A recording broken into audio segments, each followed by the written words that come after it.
Kita lanjutkan pengajian Sahih Bukhari.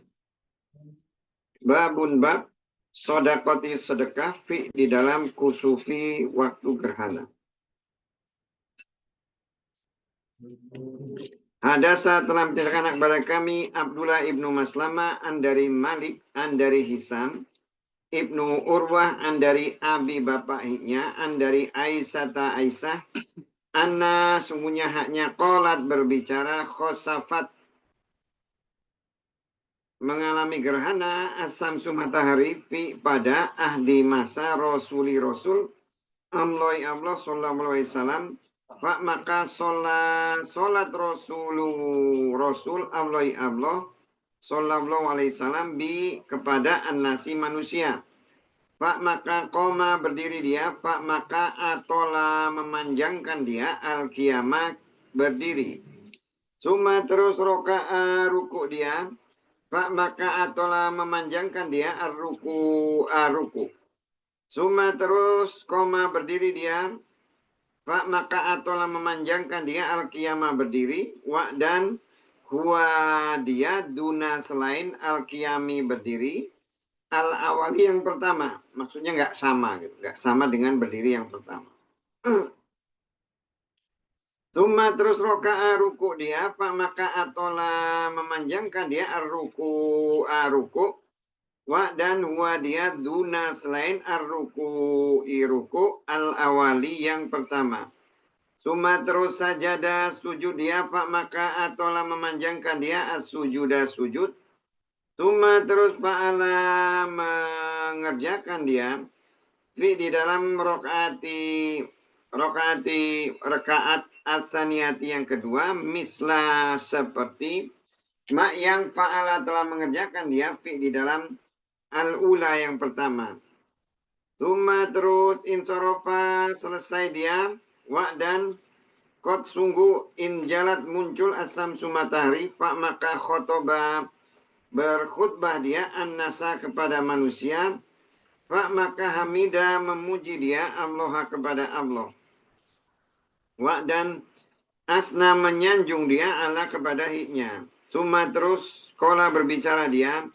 Inna sungguhnya samsa matahari wa dan al-qamara bulan ayatani dua tanda min dari ayati tanda-tanda Allah. La tidak yang kasifani mengalami gerhana dia berdua likana mauti kematian ahadin seseorang. Wa dan la tidak likarna hayati kehidupan hiknya. Pak maka ida apabila ro'aitu melihat kalian zalika itu pak maka ud'u berdoalah kalian Allah kepada Allah wa dan kabiru bertakbirlah kalian wa dan solu solatlah kalian wa dan tasodaku bersedekahlah kalian. Suma terus kola berbicara dia ya wahai umat Muhammadin Muhammad wa demi Allah ma tidak min dari ahadin seseorang apakah aghyaru lebih cemburu min dari Allah an kalau yazni berzina dia yazni berzina abdu hambahunya au atau tasni berzina umathunya. Ya wahai umat Muhammadin Muhammad wa demi Allah lau kalau ta'lamuna mengetahui kalian ma kepada yang a'lamu mengetahui akulah sungguh dohiktum tertawa kalian qalilan sedikit wa dan la sungguh bakai itu menangis kalian kasiron banyak. Kemarin di awal sudah diceritakan bahwa hadis di Sahih Bukhari ini khusus untuk gerhana matahari ya, sholat gerhana. Itu ada 13 bab yang isinya itu hampir sama sebenarnya, hanya perawinya yang beda.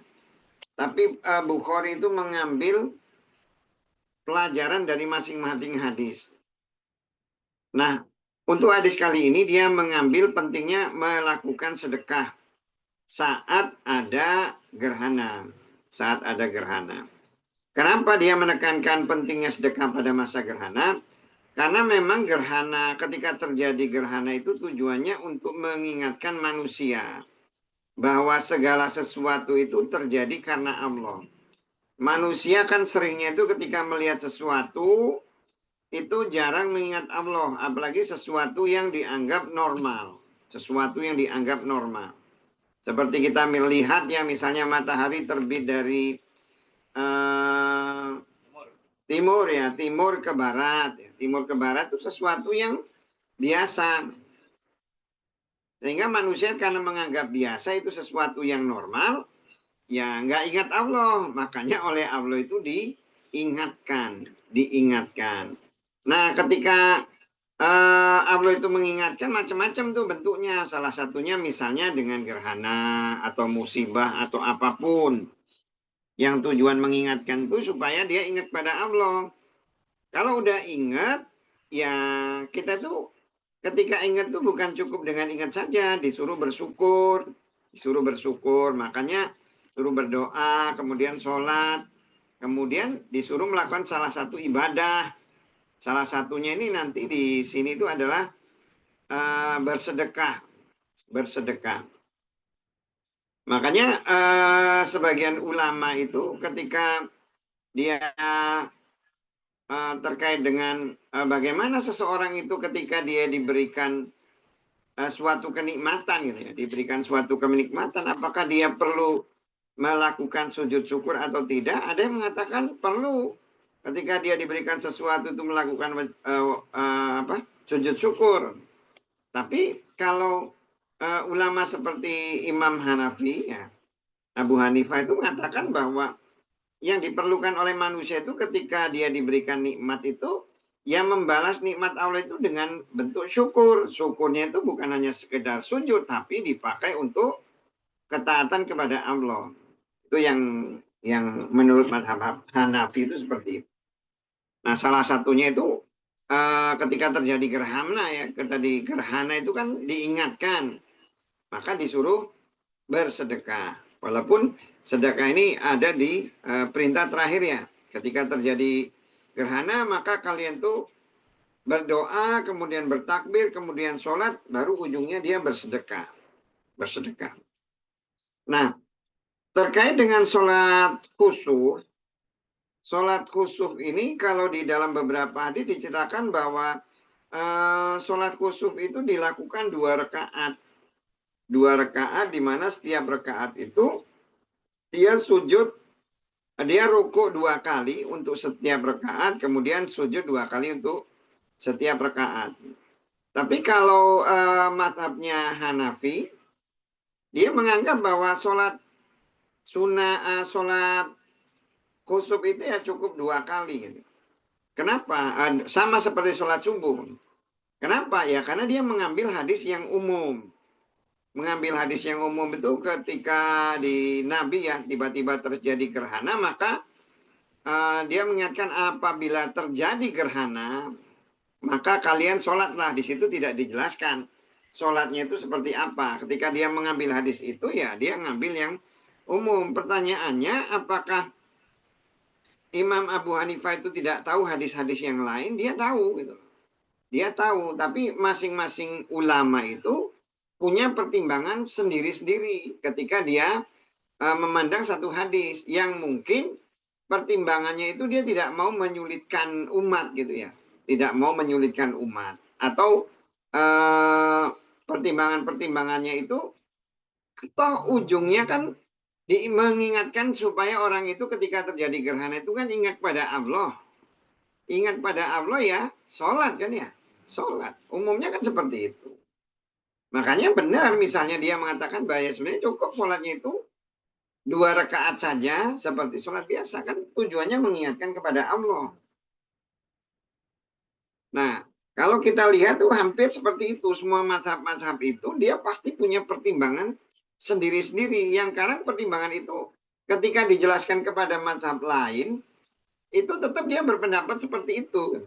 berpendapat seperti itu dengan keyakinan yang seperti itu. Bukan karena dia tidak tahu hadis yang lain atau dia karena ego gitu ya. Jadi kalau ulama seperti Imam Syafi'i, Abu Hanifah ketika dia mempertahankan satu pendapat itu bukan karena dia gengsi gitu loh. Tapi dia melihat bahwa pendapat dia itu merupakan salah satu bagian dari kebenaran. Karena agama itu banyak gitu. Artinya gini, ketika misalnya nih Abu Hanifah berpendapat sholat itu benar, dua sama seperti sholat subuh, otomatis yang lainnya kan jadi benar kan ya. Otomatis ya jadinya yang dia dua ruku atau dua sujud kan jadi benar. Sama lah kalau umpamanya kita cerita tentang Imam Malik kan, yang Imam Malik yang menganggap babi anjing itu tidak najis kan ya.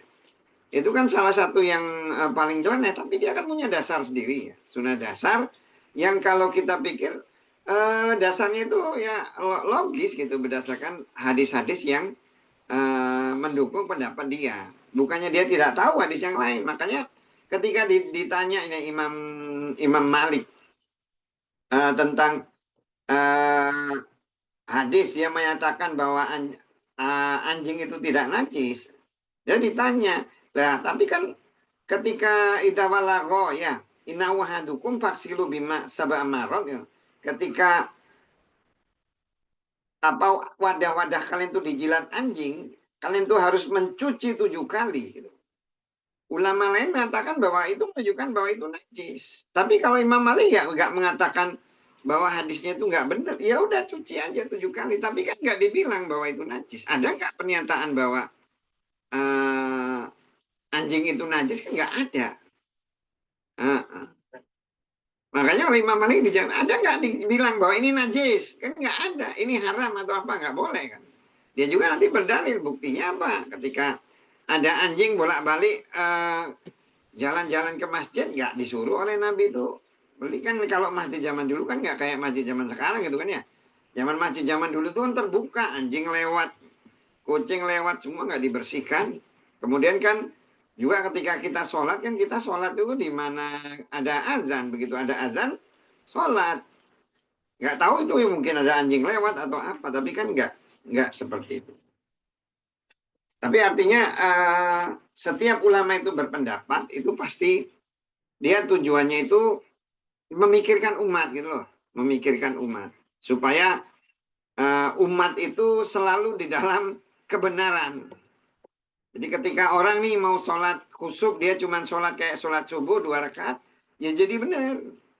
Ketika orang sholat khusuk mau 2 kali, ruku kemudian 2 kali sujud untuk setiap rakaat, ya benar juga. Itu pertimbangannya. Nah, untuk sholat sendiri, sholat khusuk sendiri, itu Nabi itu memanjangkan sholatnya. Kalau tidak disebutkan Nabi itu baca apa, tapi di hadis lain itu dikatakan panjangnya itu hampir sama seperti Nabi itu membaca surat Al-Baqarah. Makanya sholat kusuf itu bisa juga dilaksanakan di masjid. Di masjid, kalau di luar kan panas ya, surat Al-Baqarah, bayangin. Baca surat Al-Baqarah, kemudian baru di rakaat pertama kan ya. Habis itu kan ruku. Kemudian di keduanya berdiri juga panjang, tapi tidak sama dengan yang pertama gitu. Artinya mungkin kalau yang kan surat yang paling panjang itu kan Al-Baqarah kan ya. Paling panjang itu Al-Baqarah. Paling berikutnya Ali Imran atau apa. Jadi sholatnya memang panjang, bener lama itu paling nggak mungkin. Kalau baca surat Al-Baqarah aja udah hampir sejam itu. Kan 2 juz setengah ya. Surat Al-Baqarah itu kan 2 juz setengah. 1 juz anggap sejam, setengah jam. Ya. Iya, sholatnya itu lama itu sholatnya itu. Tapi mungkin sholatnya juga bacanya juga nggak kayak sekarang ya, yang dilakukan terus. Oh jadi lama ya. 1 juz itu kalau dilakukan itu bisa 1 jam lah minimal itu kan. Jadi sholatnya itu jadi 2 jam. Tapi yang jelas sholatnya itu ramah, kemudian juga ruku. Nah pertanyaannya ketika dia ruku itu membaca apa? Nah Tidak ada hadis yang menjelaskan ya. Nabi itu ketika ruku itu membaca apa? Memang ada beberapa hadis yang doif ya. Doif itu menjelaskan bahwa ada seorang sahabat ya yang dia bermimpi gitu ya. Katanya dia bermimpi, dia sujud, kemudian ketika dia sujud dia membaca ini loh, apa Allahumma irfa dzambi katanya. Ya Allah angkatlah dosa saya.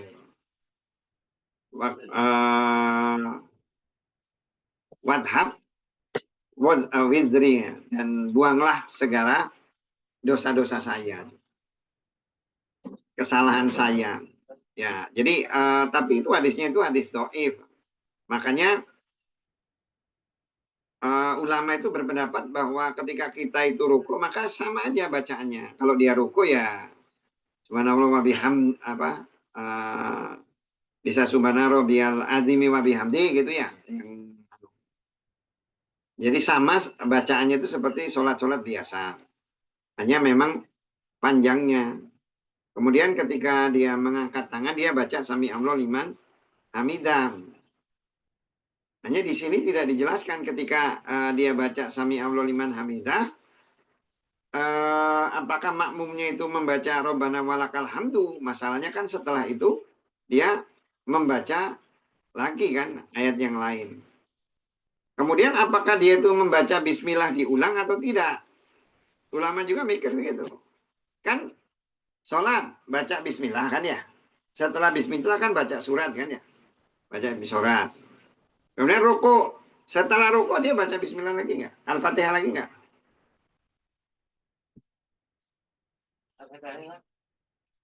Tahu dari mana? Hah? Dari ruku. Kan ruku. Sholat. Dua kali ya? Kan dua kali nih. Kan takbiratul ihram, Al-Fatihah, surat, terus ruku. Setelah ruku, dia baca Al-Fatihah lagi nggak? Hah? Tahunya dari mana? Enggak, ya itu masalahnya di situ. Hadis itu nggak jelas, dia bacanya itu apa itu nggak ada hadis yang menjelaskan. Dia bacanya itu setelah itu baca suratnya juga yang dijelaskan, baca apa. Pokoknya dia berdiri lama gitu loh. Makanya ada yang berpendapat bahwa ya dia baca lagi Al-Fatihah dengan surat. Ada juga yang dia mematakan, oh dia kan Al-Fatihahnya kan sudah. Berarti dia baca lagi surat gitu. Makanya sampai detail seperti itu. Jadi nggak masalah itu kalau yang apa itu namanya yang dia bacaannya apakah dengan Al-Fatihah lagi atau tanpa Al-Fatihah. Yang jelas dia ruku, kemudian rukunya dua kali, kemudian setelah itu dia sujud ya, sujudnya dua kali. Nah, ada beberapa juga yang berpendapat bahwa sholat khusuf itu 3 rakaat. 3 rakaat berarti dia 6 kali. Ada juga yang seperti itu. Rukunya itu 3 kali gitu ya. Rukunya 3 kali, kemudian sujudnya 3 kali. Ada yang berpendapat seperti itu dan itu ada di Sahih Muslim. Tapi seperti dijelaskan bahwa hadis yang ada di kalau sesuatunya ditampilkan di hadis itu kadang tujuannya itu bukan untuk menunjukkan itunya benar, tapi untuk menunjukkan bahwa yang paling banyak itu yang mana sih berpendapat. Karena tetap walaupun seseorang itu dikatakan sikoh, artinya perawi itu sangat terpercaya, tapi kan namanya perawi itu tidak terlepas dari manusia, bisa aja dia lupa gitu. Dia lupa. Makanya kadang kan ketika terjadi satu cerita hadis, ini ceritanya cuma sampai sini, ini ceritanya sampai sini. Kadang walaupun itu hadisnya itu sama-sama sahih, ketika dilihat dua hadis, beberapa hadis itu diriwayatkan orang berbeda, itu ada tambahan-tambahan ujungnya yang yang kadang itu tidak masuk akal. Nanti kita lihat ada beberapa hadis seperti itu. Jadi kadang hadis itu memang sahih, tapi kadang ada tambahan-tambahan yang kayaknya nggak masuk akal. Sehingga ulama berpendapat yang paling benar itu ini. Yang paling benar ini gitu loh. Karena apa?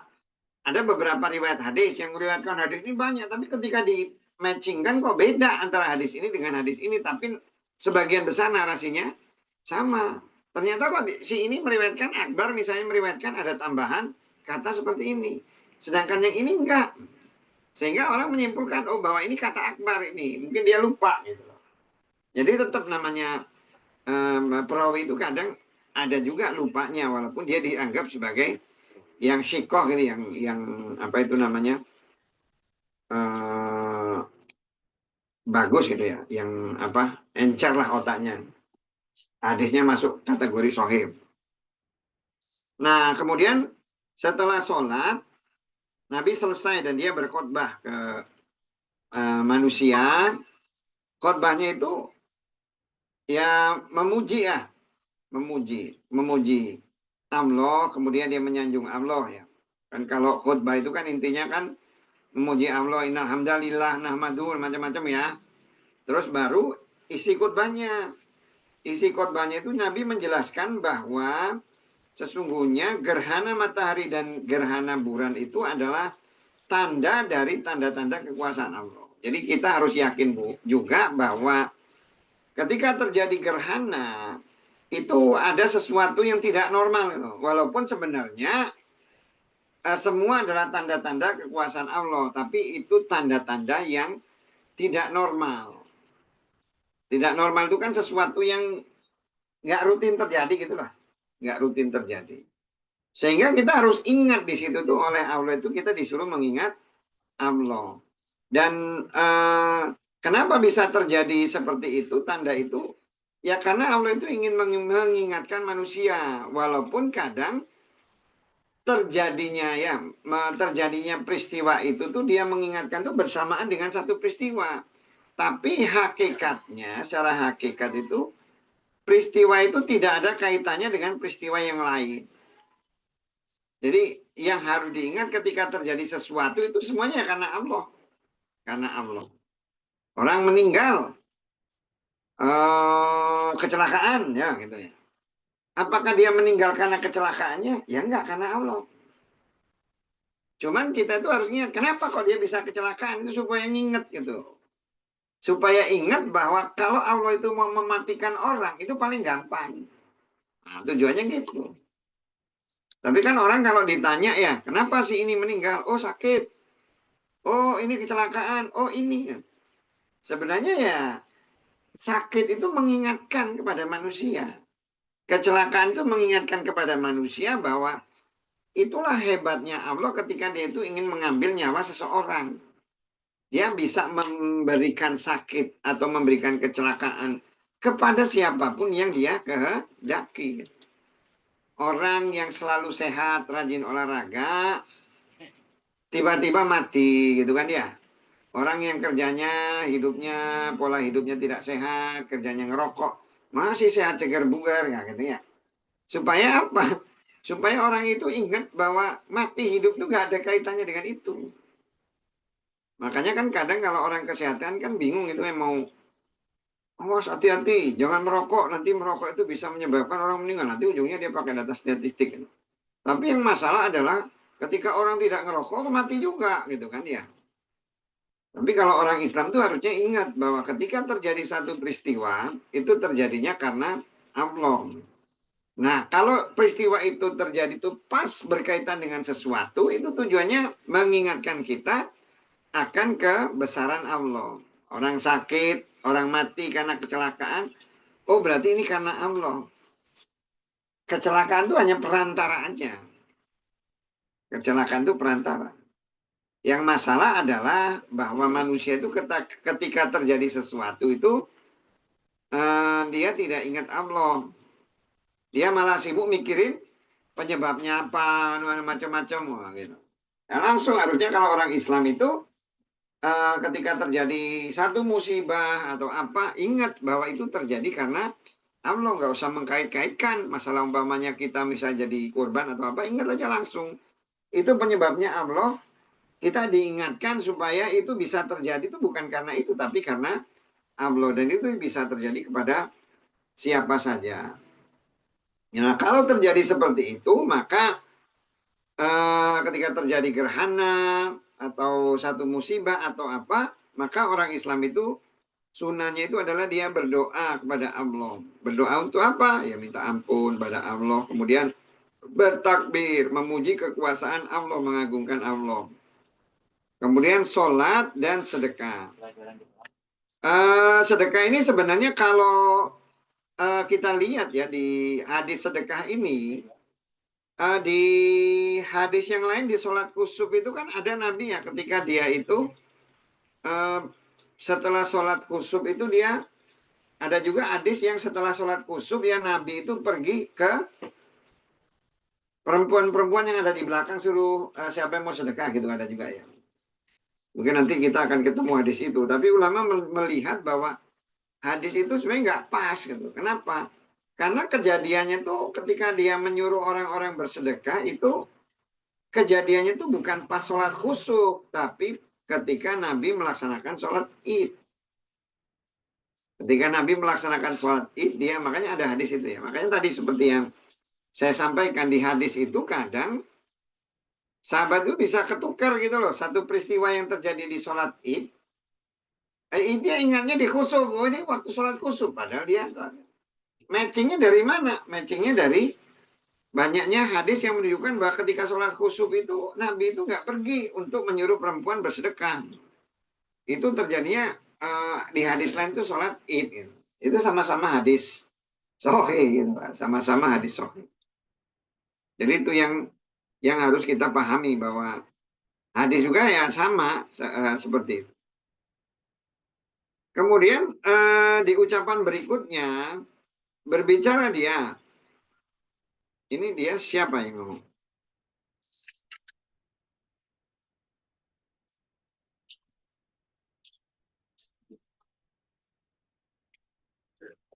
Sumakola, siapa yang ngomong? Hah?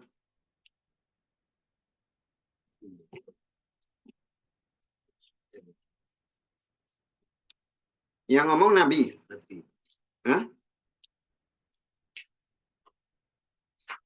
Ya. Salam. Ayo siapa itu ngomong? Ya umat Muhammad ya. Siapa?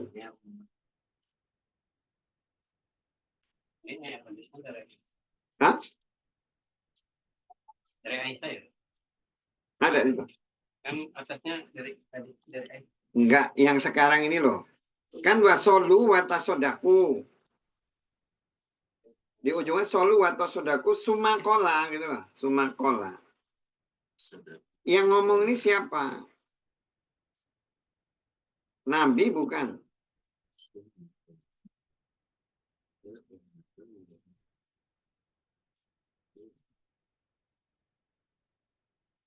Nabi, Ustaz. Hah? Nabi? Ya.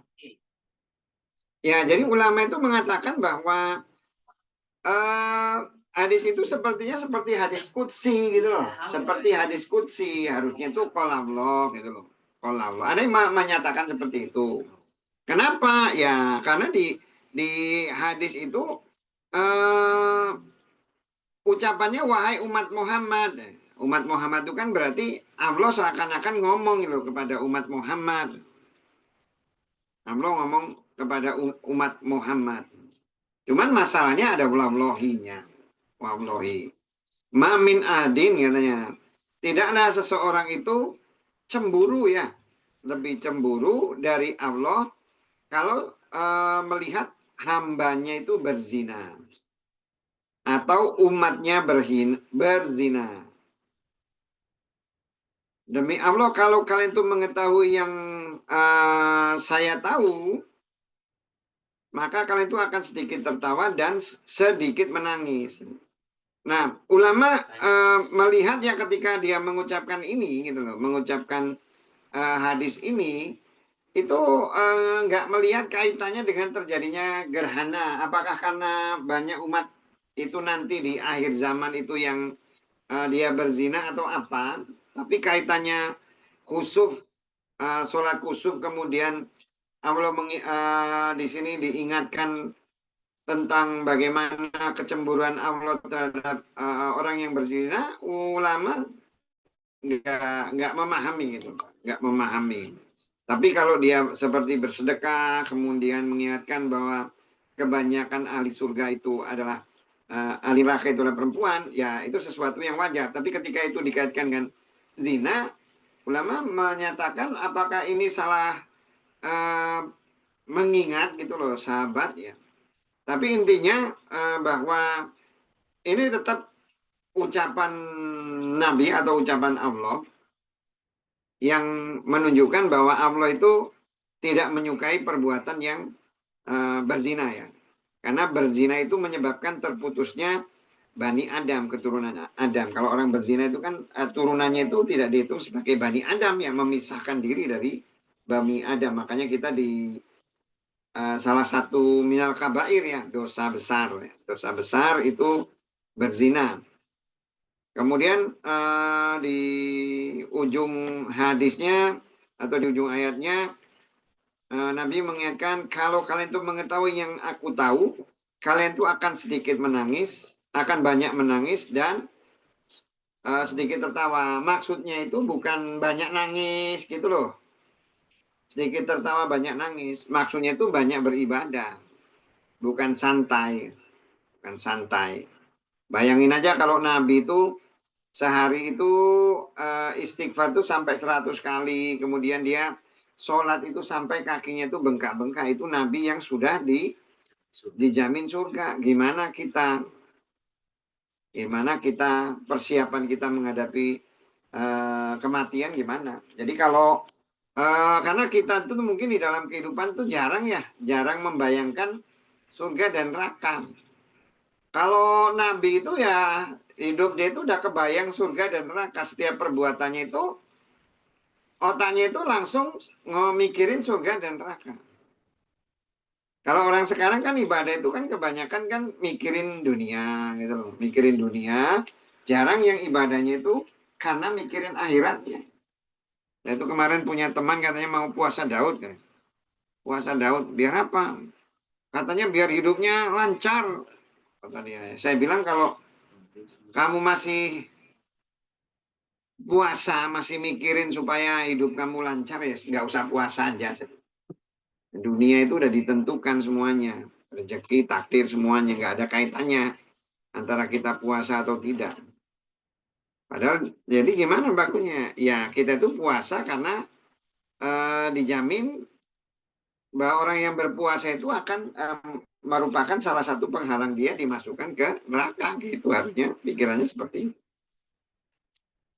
Bab an-nidai salat an-nidau panggilan bi kepada solati solat ad-jama'ata jamaah fi di dalam khusyuk gerhana waktu gerhana.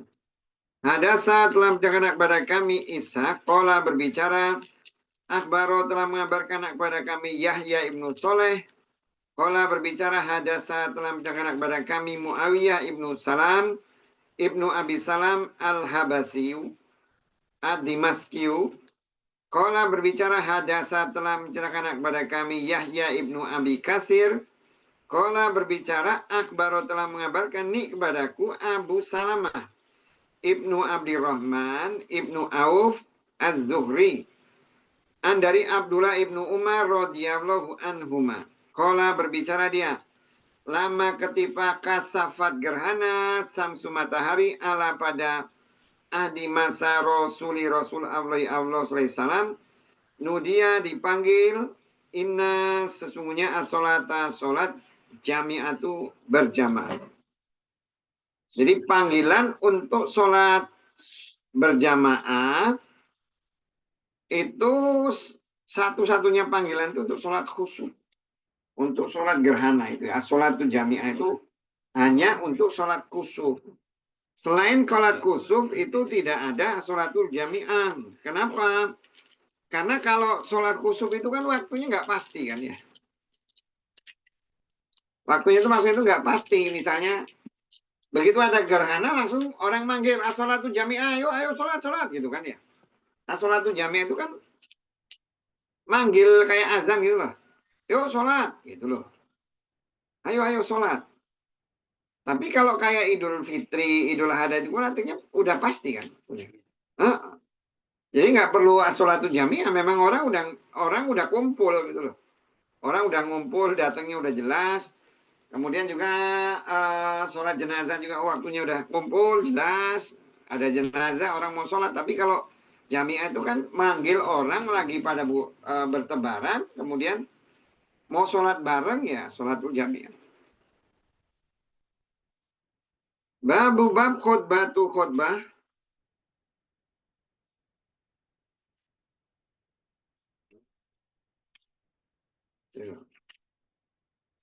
Suatu jaminan tarawih. Ya, kita Babu bab khutbati khutbah imami imam fi di dalam kusufi waktu gerhana. Wa dan kolat berbicara Aisyatu Aisyah, wa dan asmaun asma khotoba berbicara Nabi sallallahu alaihi wasallam atau berkhutbah. Ada saat dalam jangan kepada kami Yahya ibnu Bukair, kola berbicara dia. Ada saat telah menceritakan ni kepadaku Lais an dari Ukail an dari Ibnu Sihab. Wa dan hadasa telah menceritakan ni kepadaku Ahmad ibnu Soleh. Kola berbicara dia. Hadasa telah menceritakan kepada kami Ambasa. Kola berbicara dia. Hadasa telah menceritakan kepada kami Yunus an dari Ibnu Sihab. Hadasa telah menceritakan ni kepadaku Urwah an dari Aisyah Zauji istri Nabi sallallahu alaihi wasallam kolat berbicara dia khosafat gerhana samsu matahari di hayati kehidupan Nabi sallallahu alaihi wasallam maka khoroja keluar dia ila ke al masjid maka sofa berbaris annasu manusia waro'a di belakangnya maka kabaro bertakbir dia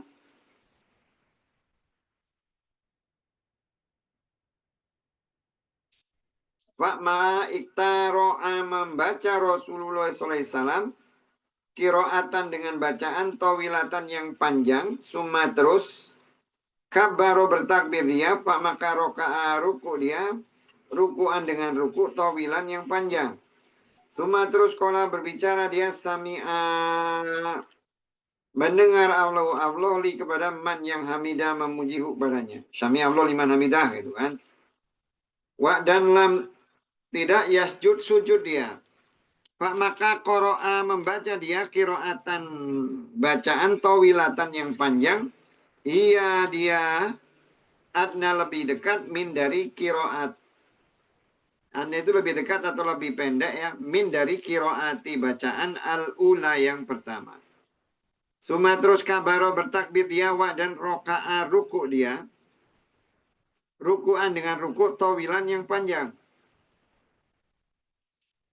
Wa dan huwa dia adna lebih pendek min dari ruku al-ula yang pertama. Suma terus kola berbicara dia sami amma mendengar Allah li kepada man yang hamida memuji padanya.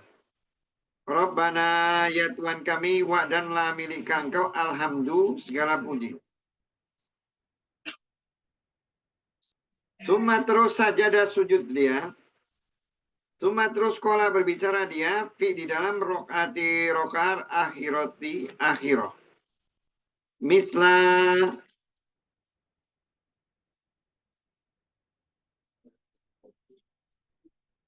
seperti zalika itu Pak maka istakmala menyempurnakan dia arba'a 4 rakaat fi di dalam arba'ati 4 sajadati sujud.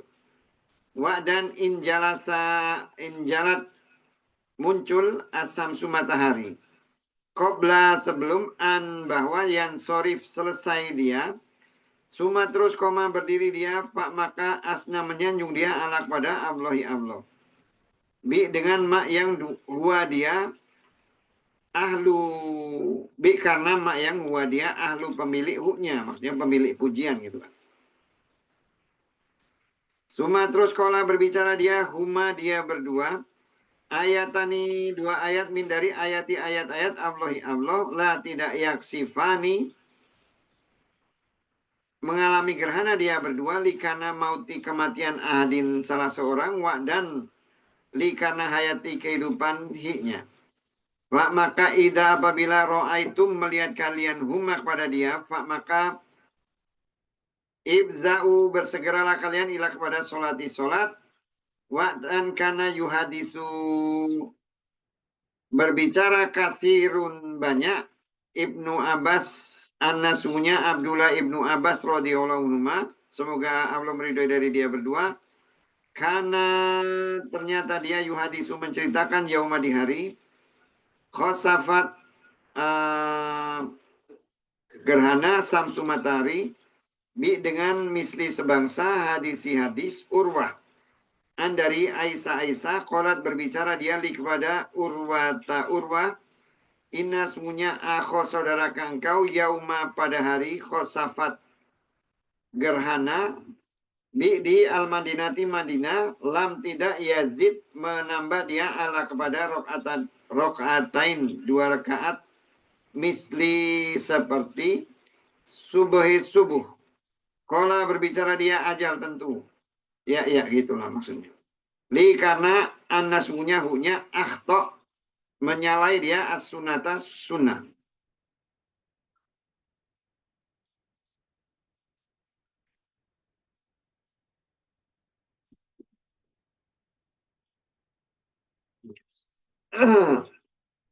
Bab khutbah ya, khutbah di dalam sholat kusuf.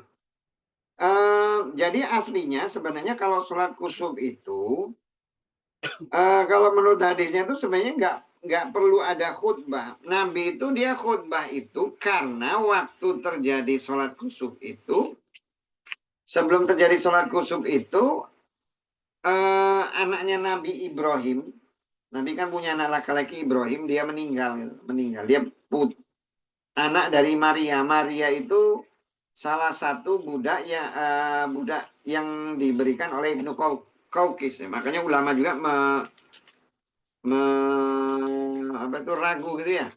Apakah Maria itu termasuk salah satu Ummahatul Mukminin atau tidak? Karena yang terkenal kan Ummahatul Mukminin kan 9 ya. Tapi di dalamnya itu tidak termasuk Maria karena Maria itu budak yang diberikan oleh Ibnu Qaukis. Ibnu Qaukis itu kayak Raja Mesir ya. Raja Mesir yang ketika Nabi menawarkan Islam, dia memberikan hadiah budak. Dia tidak masuk Islam tapi dia ngasih hadiah. Sehingga oleh Nabi itu tidak didoakan ke kucuran ya. Tapi kalau kayak Kisra kan ketika dia dikasih surat, suratnya dirobek-robek. Sehingga langsung oleh Nabi itu dia didoakan semoga kerajaannya dirobek-robek seperti robeknya dia merobek suratnya Nabi gitu.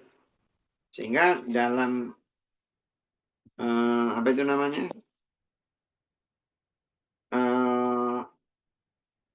di hadis lain juga dikatakan bahwa umurnya kerajaan Kisra itu hanya akan berlaku dengan 14 pemimpin gitu, 14 pemimpin. 14 pemimpin. Jadi orang mikir nih kalau 14 pemimpin. Kan omongan Nabi kan seperti itu. 14 pemimpin, kalau satu pemimpin ya kayak misalnya Ratu Inggris gitu kan ya, rata-rata mereka itu kan memimpin sekitar 20-50 tahun ya. Berarti 14 lama. Ternyata hanya dalam 4 tahun itu 12 tuh mati. 12 tuh mati. Karena mereka saling bunuh itu. Naik si ini pengen naik dibunuh. Kayaknya tinggal sisa 2. Tinggal sisa 2, jadi akhirnya setelah 12 itu mati diangkat perempuan. Yang terakhir baru anaknya, tapi yang ke-14 itu memang yang akhirnya pada masa Umar ya. Pada masa Umar dihancurkan. Jadi khutbahnya Nabi itu karena itu mau jelasin bahwa kematian Ibrahim, anak dia itu nggak ada kaitannya dengan gerhana ini. Nggak ada kaitannya. Jadi jangan kita berpikir ketika terjadi misalnya hujan, oh ini berarti yang meninggal orang baik. Atau ketika pas meninggal terjadi puting beliung. Gitu. Jadi orang yang menghakimi nggak ada orang buruk ya. Nggak kayak gitu kan. Tapi kan kadang kita berpikirnya seperti itu kan ya. Sebenarnya nggak ada kaitannya. Ada kaitannya. Oh, Jenazahnya jatuh ke sungai, nggak dimakamkan, bumi aja nggak mau terima, ya nggak ada kaitannya. Ada sahabat banyak yang matinya mati kecemplung itu ada yang nggak dimakamkan, makamnya nggak jelas juga ada juga kan.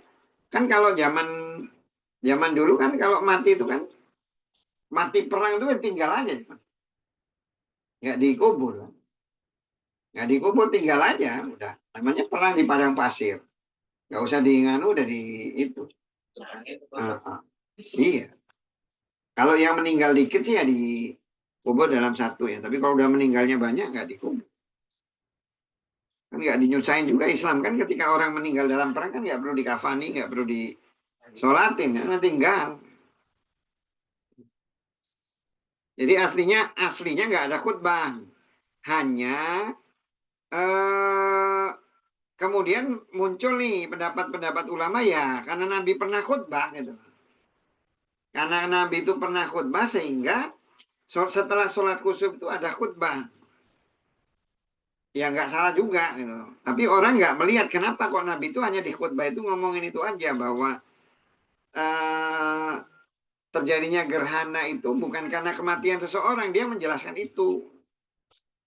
Karena tadi tanpa melihat orang menyimpulkan tanpa melihat kenapa Nabi itu berbuat seperti itu. Kan sama ketika Nabi kunut ya. Kunut kenapa Nabi kunut? Karena ada penyebabnya ini orang utusan Nabi itu dibunuh gitu kan ya. Nah ada orang yang dia tidak melihat penyebab itu, lihat pokoknya Nabi kunut ya udah kunut aja lah. Termasuk juga ketika Nabi khutbah ya khutbah aja. Nah kalau di hadis ini dijelaskan secara jelas bagaimana rukuknya apa yang dibaca ketika Nabi itu posisi berdiri. Dia banyak, posisinya panjang. Kemudian di rakaat kedua dia membaca surat yang lebih pendek lagi dengan bacaan lebih pendek lagi. Hanya di Sami Amlo Liman Hamidah yang pertama itu tidak ada ucapan Robbana walakal hamd ya. Sami Amlo Liman Hamidah Robbana walakal hamd itu di yang kedua, bukan yang pertama. Kalau yang pertama nggak dijelaskan itu ngomongnya itu apa itu nggak dijelaskan. Cuman ngomong Sami Amlo Liman Hamidah. Makmum ngomong Robbana walakal hamd yang nggak dijelaskan di dalam hadisnya. Jadi nggak bisa ngomong benar, nggak bisa juga ngomong salah ya, karena itu dilakukan. Kemudian sama ini hadisnya hampir sama. Nah di sini ada saudara, ada namanya Urwa ya. Ngomong Urwa, sungguhnya saudara kamu melakukan kesalahan ketika dia sholat di Madinah cuman 2 rakaat. Jadi Urwa itu mimpin sholat di Madinah itu cuman 2 rakaat. Lam yazid ala rokaatain, tidak menambah 2 rakaat, 2 rakaat. 2 rakaatnya itu sama seperti sholat subuh. Dibilang bahwa apa yang dia lakukan itu dibilang sesuatu yang salah, sesuatu yang salah. Karena harusnya sholat kusuf itu lebih dari 2. Tapi kan bayangin aja ketika dia sholat 2, ya orang kan melihatnya jangan melihat di ujung hadisnya, bahwa di ujung hadisnya itu ngomong sesungguhnya dia salah.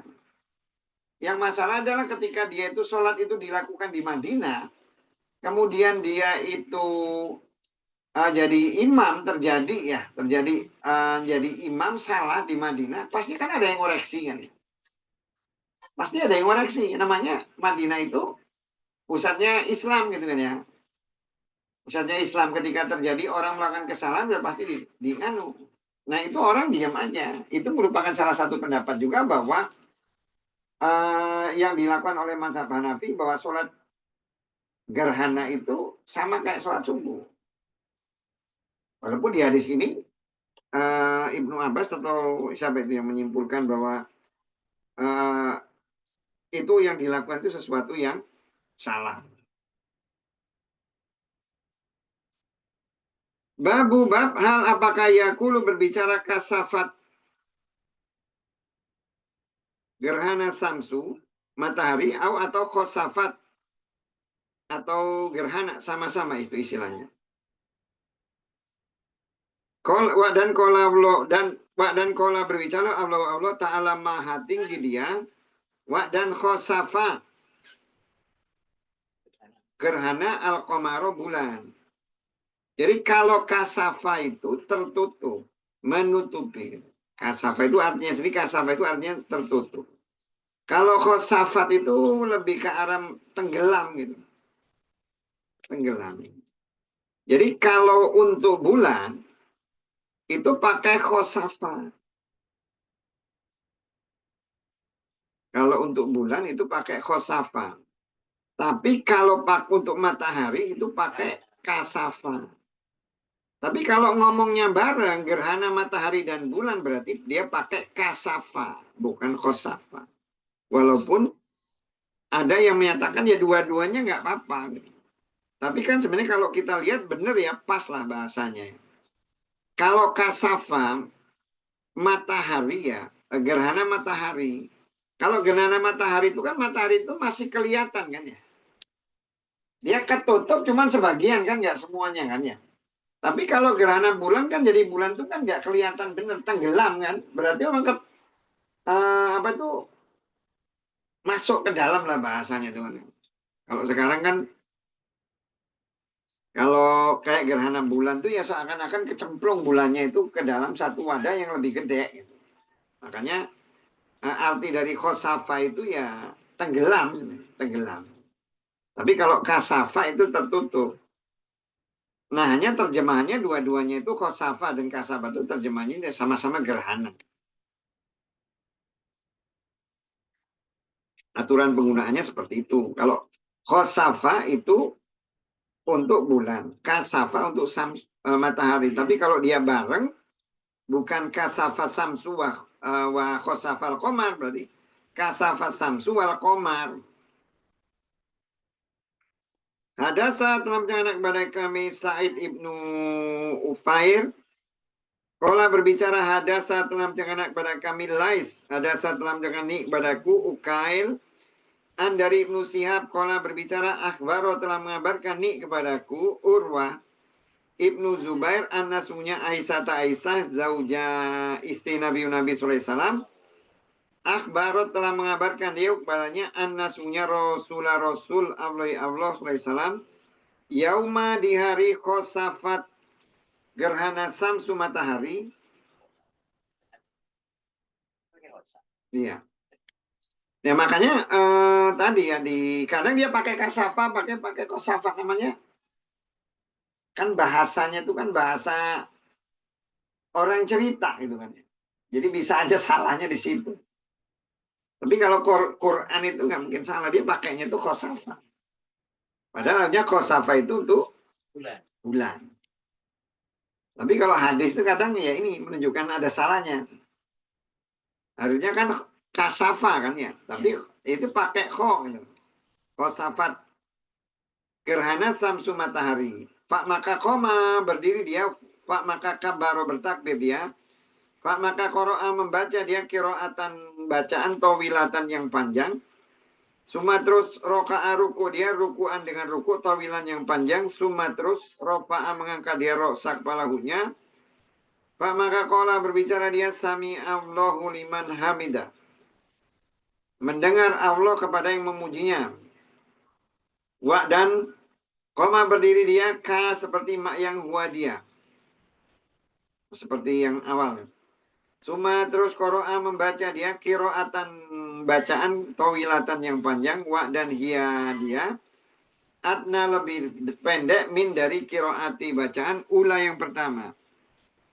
Suma terus roka'a ruku dia ruku'a dengan ruku tawilan yang panjang wa dan dia adna lebih pendek min dari rokaatai ruku al ula yang pertama. Suma terus sajadah sujud dia sujudan dengan sujud tawilan yang panjang. Suma terus fa'ala mengerjakan dia di dalam rokaat akhiratu yang akhir. Misla seperti zalikat itu suma terus salama mengucapkan salam dia wa dan kot sungguh tajalat muncul asamsu matahari. Pak maka khotoba berkhotbah dia an-nasa pada manusia. Pak maka qala berbicara dia di dalam kusufi. Nah ini kan kalau tidak pakai khusuf ya, khusuf samsi wal qamar. Khusufi samsi wal qamar. Gerhana matahari dan bulan innama sungguhnya ya inna sungguhnya huma dia ayatani dua ayat min dari ayati ayat Allahi Allah la tidak yaksifani mengalami gerhana dia berdua karena mauti kematian adin salah seorang dan lah bukan karena hayati kehidupan hiknya Pak maka ida apabila roa itu melihat kalian humak pada dia berdua Pak maka ibza'u bersegeralah kalian ilah kepada as-sholati sholat. Nah ini terkait dengan gerhana bulan ya. Gerhana bulan juga terjadi juga pada zaman Nabi. Gerhana bulan. Nah ada perbedaan antara gerhana bulan dan gerhana matahari. Jadi kalau gerhana bulan itu tidak disunahkan sholat jamaah. Tapi kalau gerhana bulan disunahkan sholat jamaah. Ya, gerhana matahari. Gerhana matahari. Jadi kalau gerhana bulan ya sholatnya masing-masing. Kan kalau secara logika sederhana kan lebih menakutkan gerhana matahari lah ya. Lihat ya. Tapi tidak ada hadis yang menunjukkan bahwa Nabi itu ketika gerhana matahari itu dia sholat jamaah. Nggak ada. Yang ada itu ketika gerhana matahari aja dia sholat jamaah. Nah, sekarang pertanyaannya kalau orang mau sholat bareng boleh nggak? Sholat apa itu namanya khusuf sendiri boleh nggak? Ya boleh kan ya. Boleh, nggak masalah itu. Karena itu apa ya bukan kalau Imam Malik imam seperti Imam Abu Hanifah itu kan menganggap bahwa ibadah-ibadah seperti itu bukan ibadah yang sifatnya fardu gitu ya, fardu. Fardu itu artinya waktu itu ditentukan, waktunya itu ditentukan. Caranya sudah ditentukan, waktunya ditentukan, itu ibadah fardu. Dia membedakan kalau Abu Hanifah itu membedakan antara wajib dengan fardu. Kalau wajib itu sesuatu yang harus dikerjakan, tapi nggak mesti sama, nggak mesti terikat dengan sesuatu. Tapi kalau fardu itu mutlak. Caranya mutlak, kemudian waktunya mutlak. Misalnya sholat subuh, gitu. Sholat subuh ya waktunya waktu subuh. Tapi kalau kayak sedekah, sedekah itu enggak. Itu masuk wajib, tapi tidak masuk fardu. Maksudnya kapan aja terserah. Caranya gimana, anunya kayak mana, itu masuk Pak. Seperti itu kalau perbedaan. Jadi kalau gerhana bulan nggak disunahkan untuk sholat berjamaah. Kalau mau berjamaah ya nggak apa-apa. Ngumpulin orang malam-malam. Zaman dulu kan kalau zaman sekarang ya bisa aja sih pakai. Ya mau manggil orangnya kayak mana? Pernah lihat gerhana bulan malam nggak? Jam berapa kalau gerhana bulan? Gerhana malam ya tergantung terbitnya bulannya.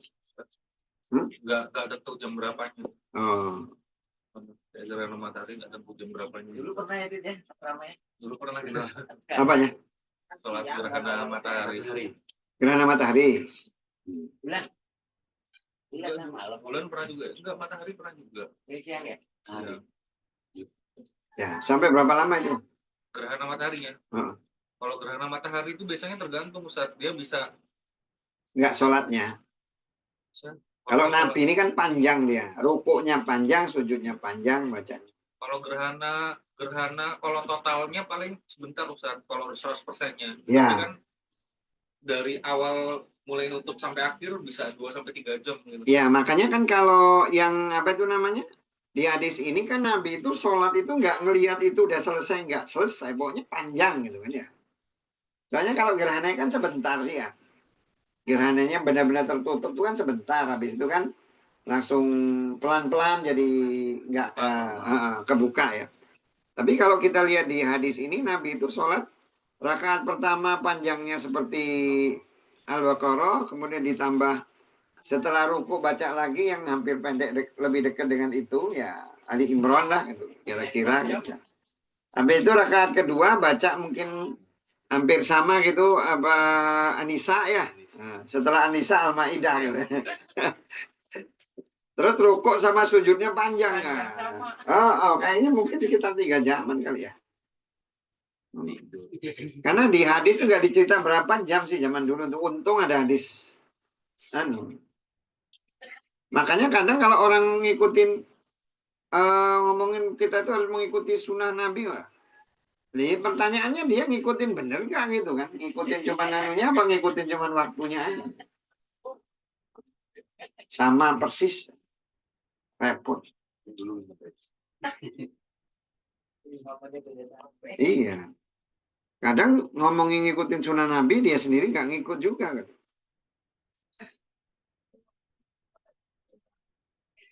Bab kauli ucapan Nabi Sallallahu Alaihi Wasallam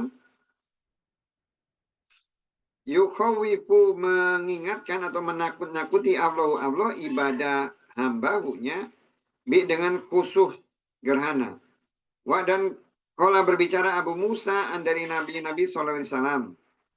Ada telah menceritakan kepada kami Kutaibah Ibnu Sa'id kala berbicara ada telah menceritakan kepada kami Humaid Ibnu Zaid dari Yunus dari Hasan dari Abi Bakroh. Kala berbicara Rasulullah SAW inna sunya samsa matahari dan komaro bulan ayatani 2 ayat min dari ayat Allah. La tidak yang kasifani mengalami gerhana dia berdua karena mauti kematian ahadin salah seorang. Yuk saja. Dan lakinna tetapi Allah Ta'ala maha tinggi dia yukhawifu mengingatkan atau menakut-nakuti gitu.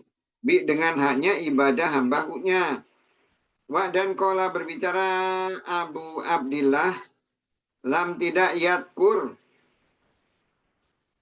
menyebutkan Abdul Waris dan Subah dan Khalid Ibnu Abdillah dan Hamad Ibnu Salamah dari Yunus yukhawifu mengingatkan atau menakut-nakuti dia dengan hanya ibadah hamba-Nya. Dan taba'a mengikuti padanya Musa dari Mubarak dari Hasan.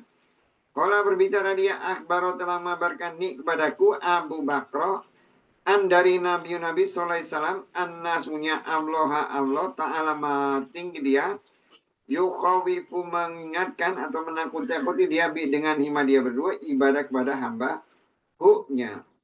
Dan taba'a kuti padanya dari Hasan. Jadi gerhana dengan adanya gerhana itu tujuannya itu Allah itu bahasanya itu kayak yukhawif itu kan membuat orang takut. Yukhawif itu kan membuat orang takut atau bisa juga diartikan mengingatkan. Ketika terjadi satu bencana atau apa, tujuan Allah itu mengingatkan. Jadi kalau banyak musibah, banyak bencana itu tujuannya Allah itu mengingatkan hambanya bahwa Allah itu maha kuasa dong. Jadi makanya kita itu jangan ngingat Allah itu jangan nunggu diingatkan kalau bisa.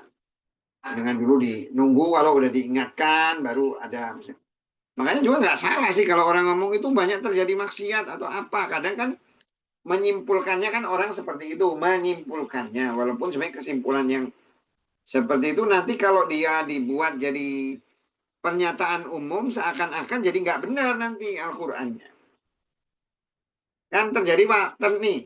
Di suatu tempat terjadi banyak musibah karena tempat tersebut terjadi maksiat gitu.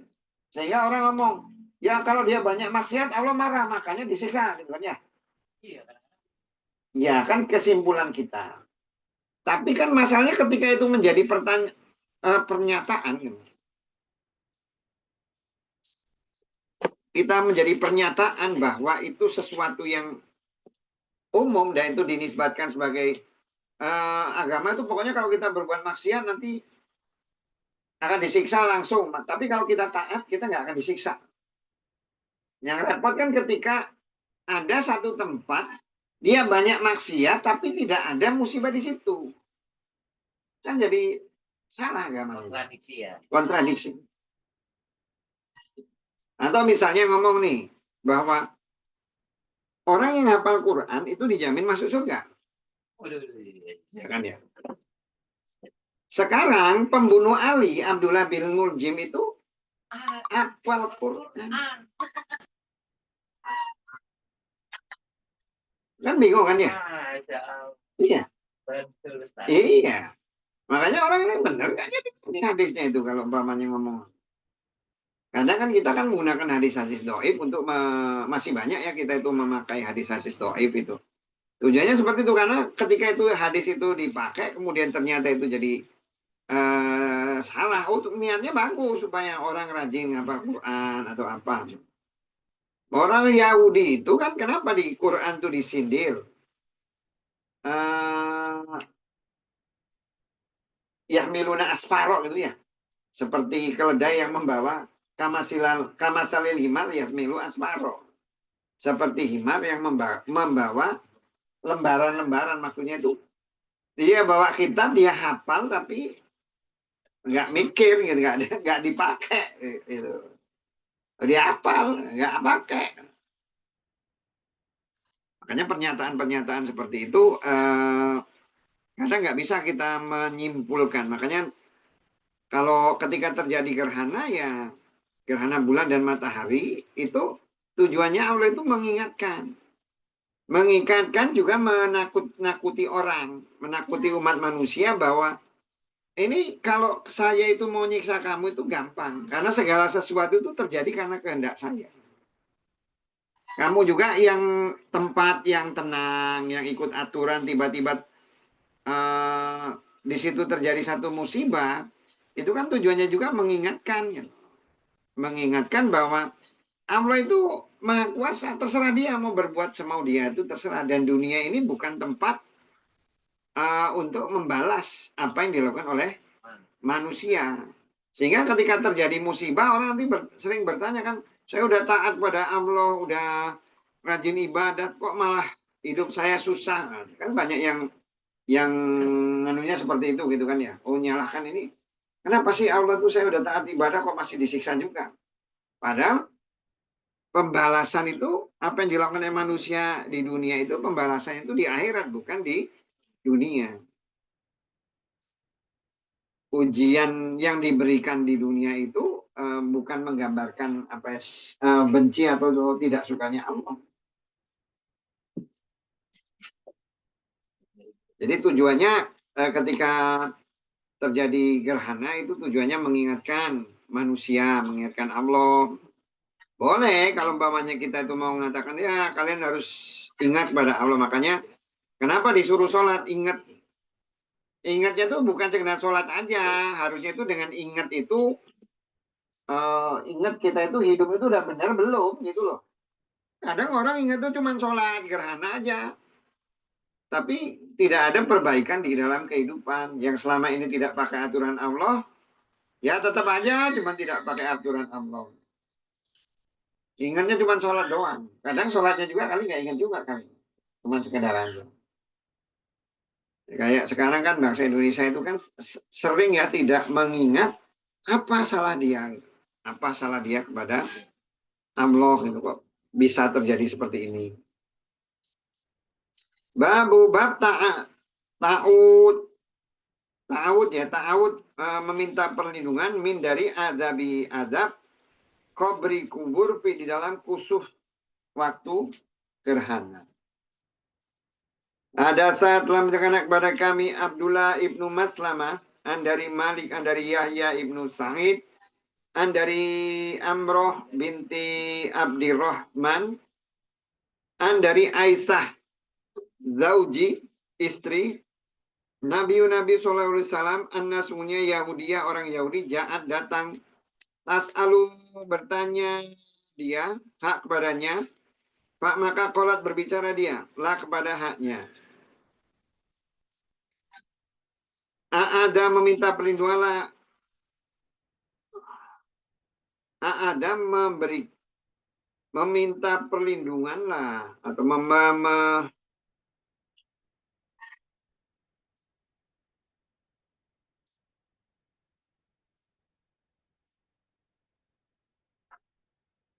berlindunglah.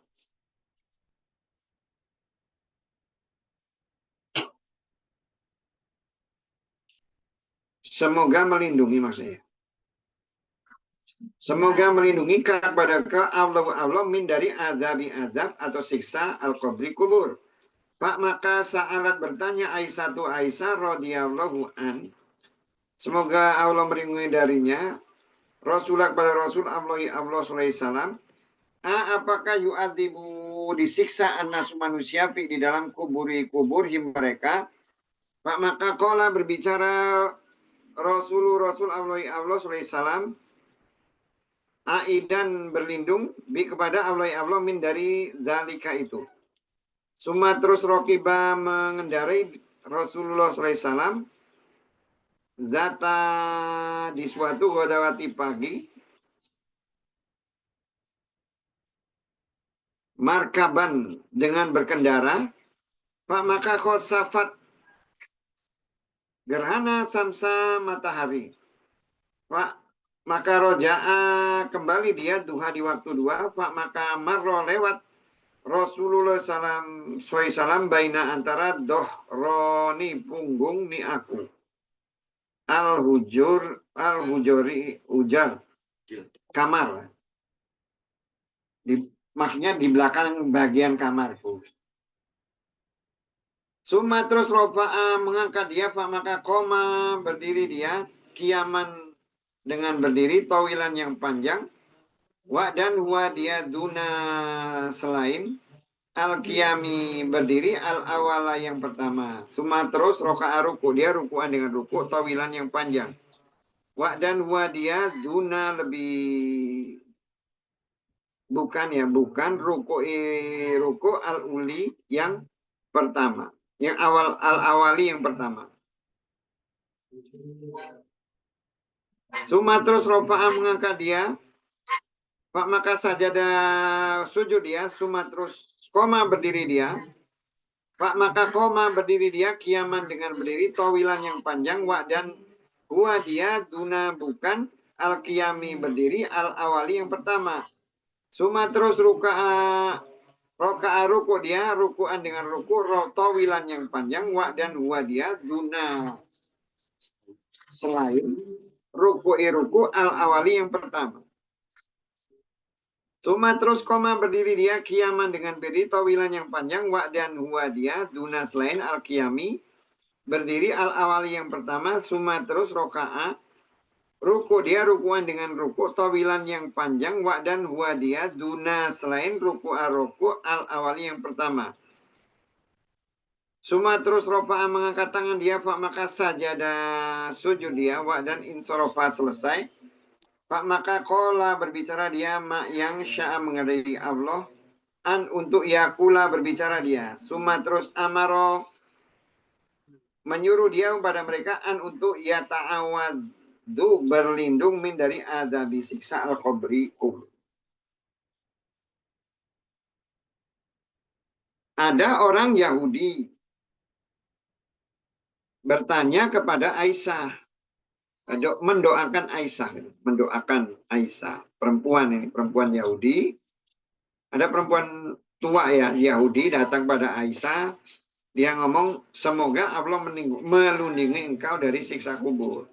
Jadi sebenarnya agama yang selain Islam yang benar-benar tauhid itu ya sebenarnya agama Yahudi. Karena Yahudi itu ya percaya Tuhan itu Allah. Hanya dia masalahnya tidak percaya kepada Nabi Muhammad itu ya yang pertama ya. Kemudian dia mengatakan bahwa malaikat punya anaknya, menyimpangnya kan di situ. Kemudian dia menyatakan bahwa Uzair itu anak Allah, itu kesalahan mereka kan di situ. Tapi mereka sama sebenarnya untuk akidah, percaya kepada hari akhir gitu ya, percaya kepada siksa kubur. Makanya ketika orang Yahudi perempuan ini menemui Aisyah, ngomong dia, semoga Allah melindungi kamu dari siksa kubur. Nah, di hadis ini seakan-akan ya Nabi itu tidak pernah bercerita tentang siksa kubur kepada Aisyah, sehingga Aisyah itu bertanya, apakah manusia itu disiksa di dalam kuburnya?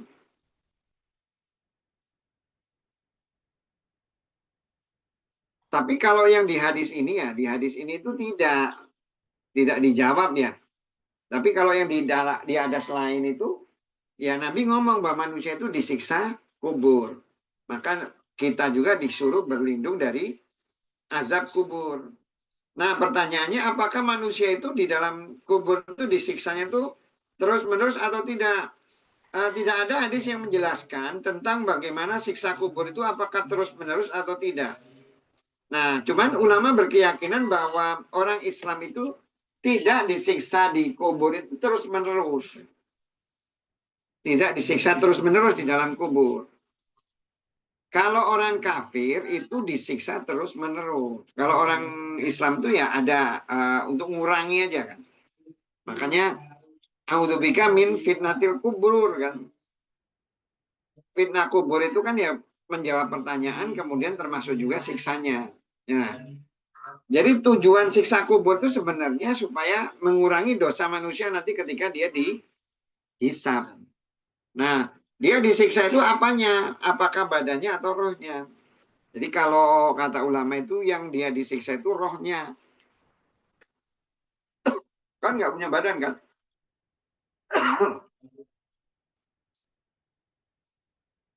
Pertanyaannya gimana manusia bisa disiksa rohnya? Ya kayak kita mimpi. Kita ngimpi dikebukin itu, badan kita dikebukin nggak? Hah? Iya, tapi kan sakit juga kan ya?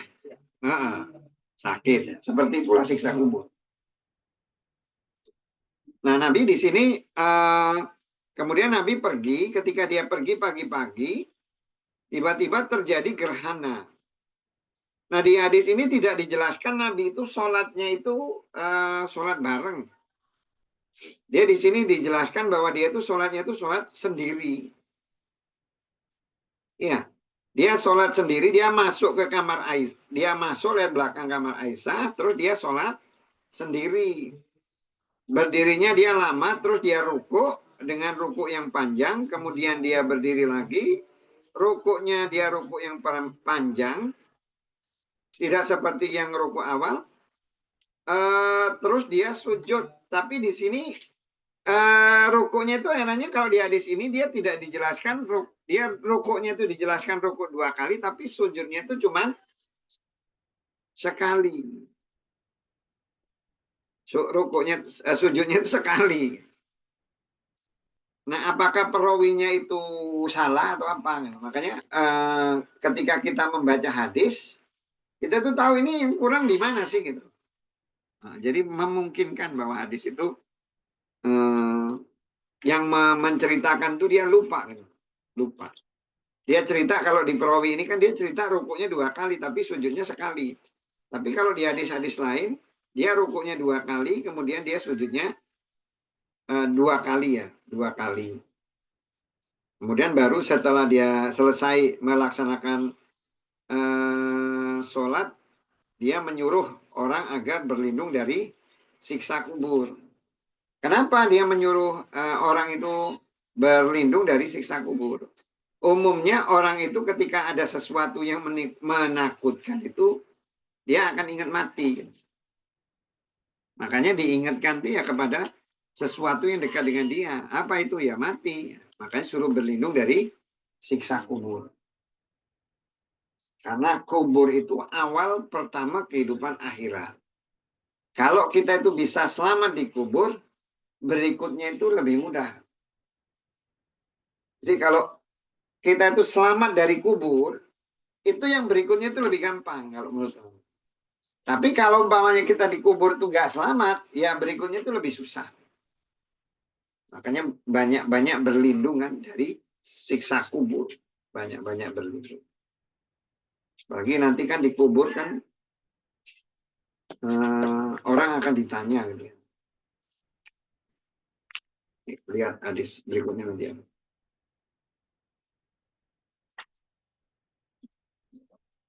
Babu bab tuli. Lamanya sujud-sujud di dalam kusufi, sholat kusuf. Hadasa telah menceritakan kepada kami ini hadisnya ini banyak ulang ya. Abu Nuaim kola berbicara hadasa Saiban dari Yahya dari Abi Salama dari Ibnu Abi Amr. Anna hunya kola berbicara dia. Lama ketika kasafat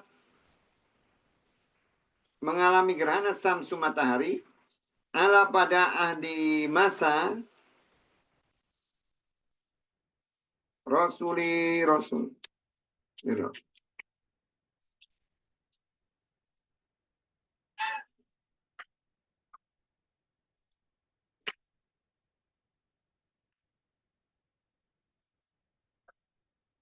Ala pada ahdi masa Rasulullah SAW, dia dipanggil inna semuanya as-solat jami'at.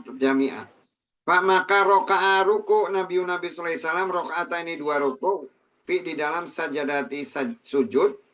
Suma terus koma berdiri dia Pak maka roka'a ruku dia rokaat ini 2 ruku di dalam sajadatin 1 sujud. Suma terus suma terus yu'il lah dijadikan andari apa itu?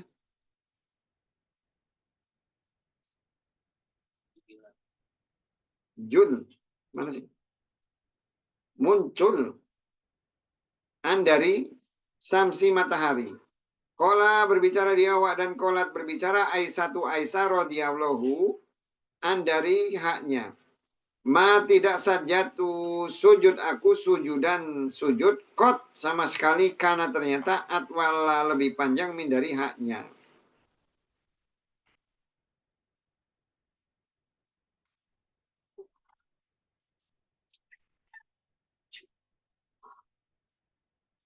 Jadi menurut hadis ini itu ketika terjadi gerhana matahari, Nabi itu memanggil untuk sholat jamaah. Gerhana matahari, Nabi manggil sholat jamaah, terus dia sholat, rukuknya dia rukuk 2 kali di dalam sujud gitu. Sujudnya sih maksudnya bukan menunjukkan sujudnya itu di sini nggak disebutnya sujudnya itu 2 kali gitu ya, atau mungkin karena sujud itu udah umum waktunya di waktu sujud gitu. Jadi walaupun di sini tuh hanya disebutkan sajadati itu 1 sujud, tapi maksudnya itu di sujud. Tetap namanya sujud itu kan 2 kali kan ya. Sujud kan 2 kali ya, ketika kita sholat kan sujudnya kan 2 kali juga, jadi nggak disebut. Gitu. Hanya yang ditambahkan rukuknya yang 2 kali. Nah kata Aisyah itu sujudnya itu panjang. Belum pernah dia seumur-umur dia sholat yang sujudnya sepanjang itu. Saking panjangnya. Jadi kalau udah bahasanya itu ngomong, belum pernah seumur-umur saya sholat sujudnya panjang betul. Berarti kan panjang benar. Bab sholat kusufi kusuf jamaah. Dan sholat Ibnu Abbas lah bagi mereka di dalam sufah Zam-Zam nama tempat ya. Dan jamaah berjamaah Ali Ibnu Abdillah Ibnu Abbas dan sholat Ibnu Umar. Ada saat telah menjelaskan kepada kami Abdullah Ibnu Maslama dari Malik dari Zaid Ibn Aslam dari Ato Ibn Yasar dari Abdillah Ibnu Abbas sekolah berbicara. In khasafat gerhana samsu matahari ala pada ahdi masa Rasulullah SAW. Maka sholat Rasulullah SAW Pak maka koma berdiri dia kiaman dengan berdiri tawilan yang panjang nahwa seperti min dari kiroati bacaan surat Al-Baqarah. Jadi baca sholatnya itu lamanya itu seperti baca surat Al-Baqarah.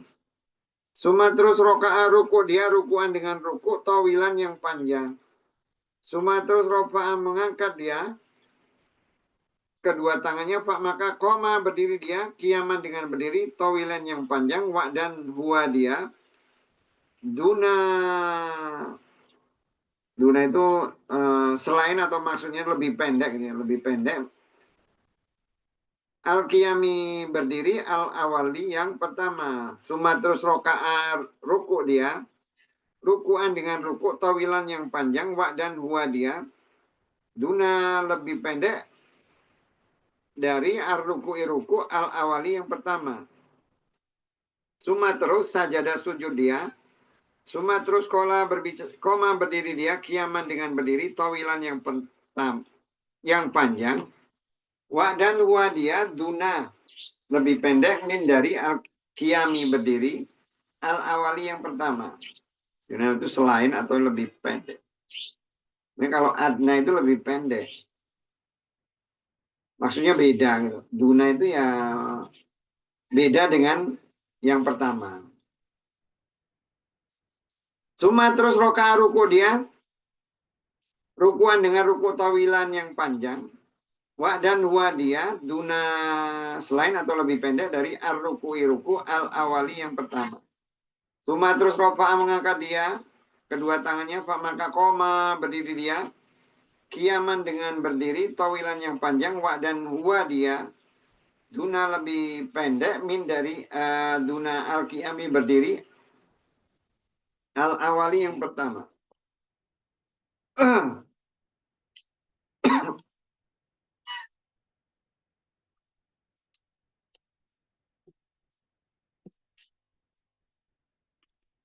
Suma roka'a terus ruku dia rukuan dengan ruku tawilan yang panjang wa dan huwa dia duna lebih pendek min ar-ruku'i ruku al-awali yang pertama. Suma terus sajadah sujud dia. Suma terus insorofa selesai dia. Ini jadi berapa rakaat ini? Hah?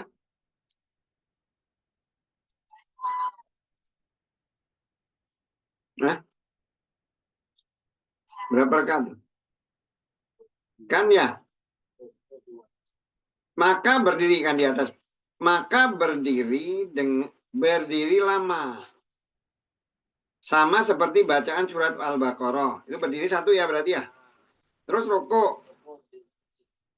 Panjang, terus ngangkat tangan, dia berdiri. Terus rukuk.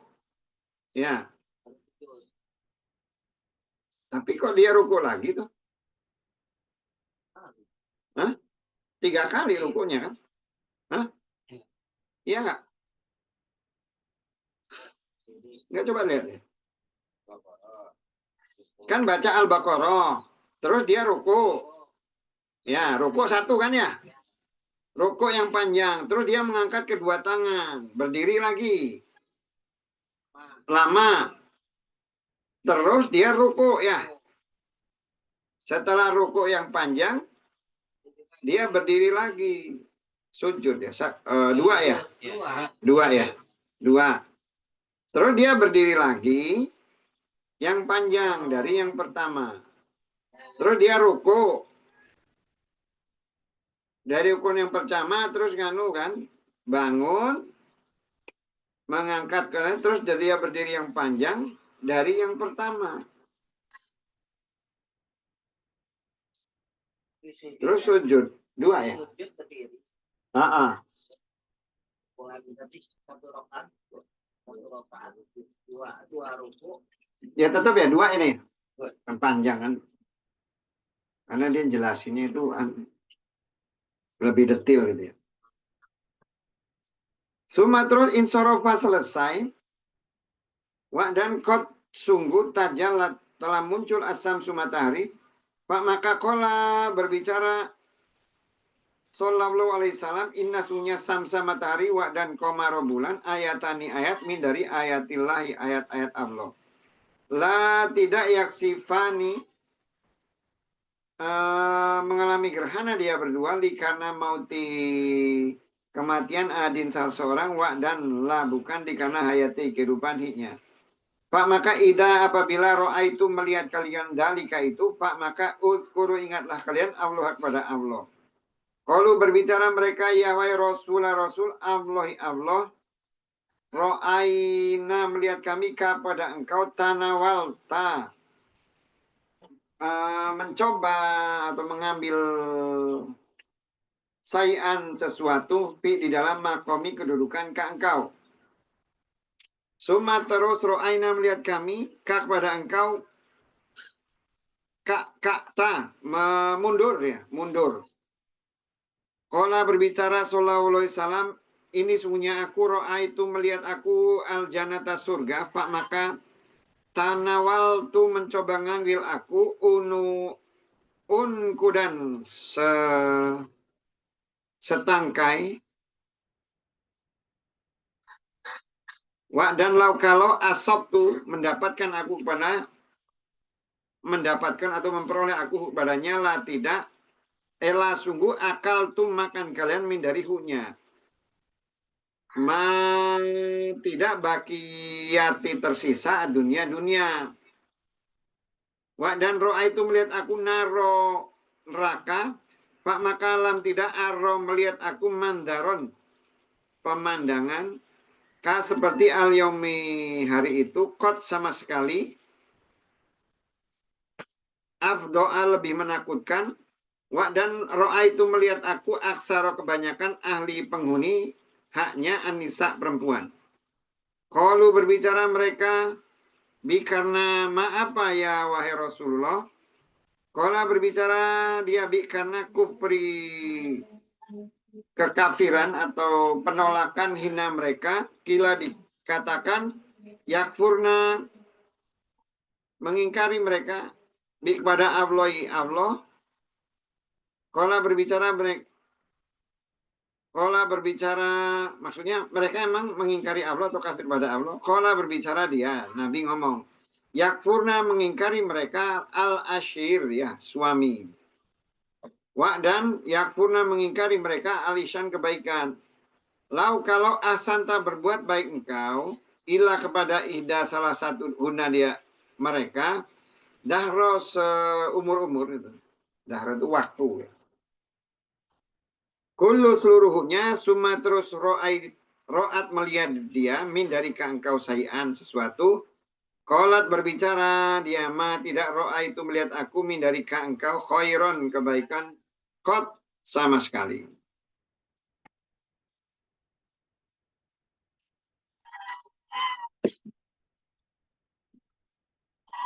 Bab sholat kusuf berjamaah. Jadi kalau sholat gerhana matahari itu sunahnya berjamaah. Walaupun diperbolehkan sholat sendiri-sendiri. Tentang cara sholatnya sudah diulang-ulang ya dijelaskan di dalam hadis. Karena ini hadisnya diulang-ulang. Hanya di sini, di dalam hadis ini dijelaskan bagaimana sahabat itu ketika Nabi sholat itu melihat Nabi itu mencoba mengambil sesuatu. Kemudian kok mereka juga melihat Nabi itu mundur. Akhirnya ditanya kenapa. Jadi kata Nabi ketika dia itu melihat surga dan dia itu sebenarnya pingin ya Tanawal itu pingin ngambil tapi dia nggak ngambil.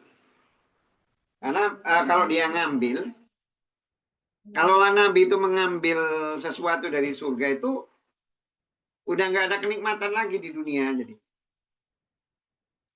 Jadi kalau dia Nabi itu mengambil setangkai kalau di penjelasan itu setangkai kurma atau pokoknya buah yang ada di surga. Maka kalau itu dia ambil kemudian sahabat makan itu yang ada di dunia itu sudah nggak ada nikmatnya lagi tuh.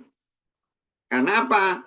Ya karena kalau bedanya kenikmatan di dunia dan kenikmatan di akhirat. Kalau kenikmatan di dunia itu kan bersifat abadi. Tapi kalau kenikmatan di akhirat itu tidak bersifat abadi. Jadi maksudnya gini, ketika bersifat abadi itu gini, Kita itu kalau tiap hari misalnya makan apa ya, sesuatu yang menyenangkan, misalnya anggur atau apa. Kalau kita itu makan anggur itu terus, itu jadi nggak nikmat. Makan udang enak, tapi kalau terus saja, itu dunia itu pasti seperti itu. Dunia itu nikmatnya itu ada batas. Makanya ketika kalau umpamanya Nabi itu mengambil sesuatu dari surga, maka nikmat di dunia itu hilang sama sekali, nggak ada kenikmatan.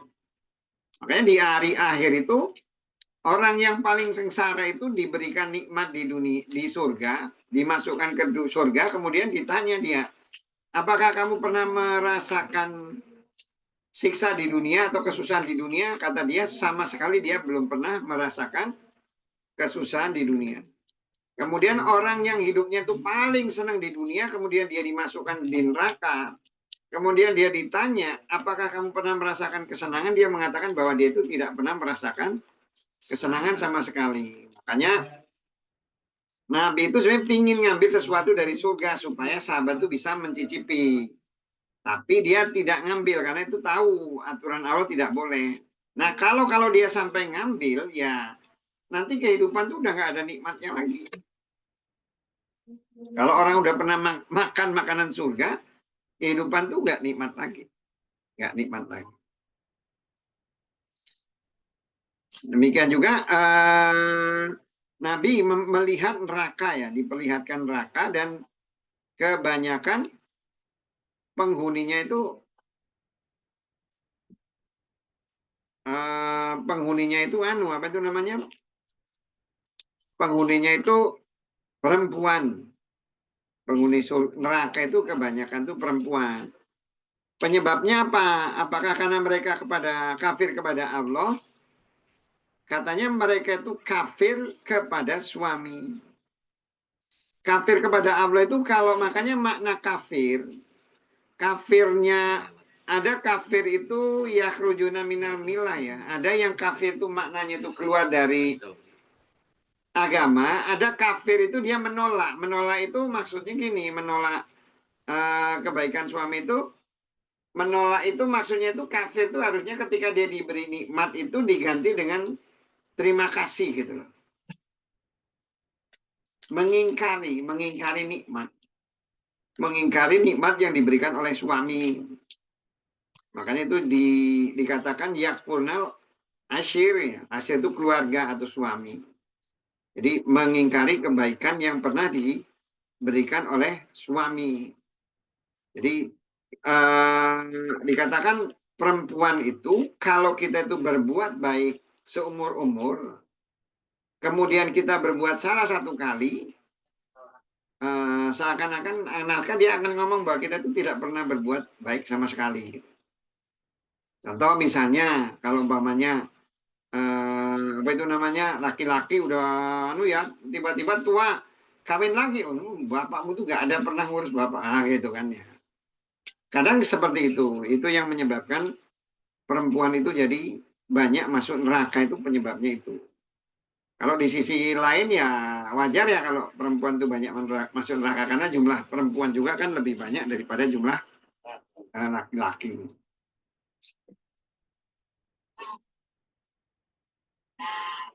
As-sholatu, sholat bab sholat an-nisa'i perempuan ma'a beserta ar-rijali laki-laki fi'li al-khusuh waktu gerhana.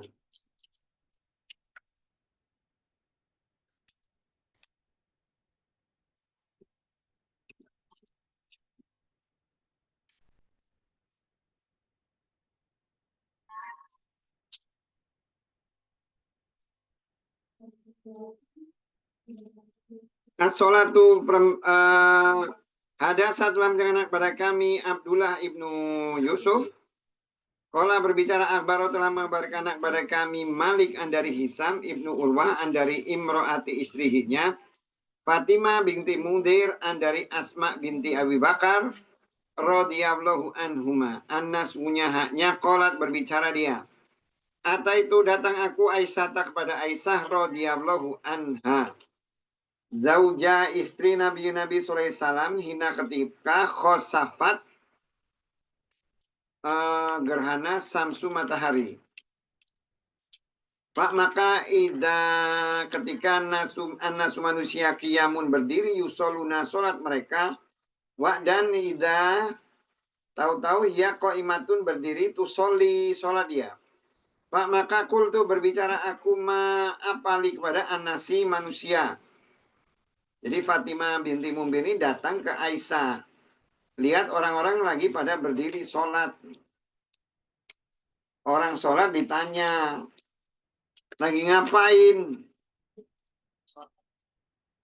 Fa'asarot biyadiha ila sama. Maka memberi isyarat dia dengan yadi tangan haknya ila kepada asama langit. Sehingga ulama berdasarkan hadis ini kalau ada yang boleh orang itu ditanya sholat itu memberi isyarat. Dan qolat berbicara dia subhanallah. Karena di dalam surat itu nggak boleh ada kata-kata kecuali tasbih gitu ya. Atau bacaan Quran atau apa. Pak maka kul tuh berbicara di aku ayatun tanda. Maksudnya ada tanda ya. Pak maka asyarat memberi isyarat dia maksudnya ai. Naam maksudnya iya. Naam. Ai maksudnya naam. Qolat berbicara Pak maka kum tuh berdiri aku hatta sehingga tajallam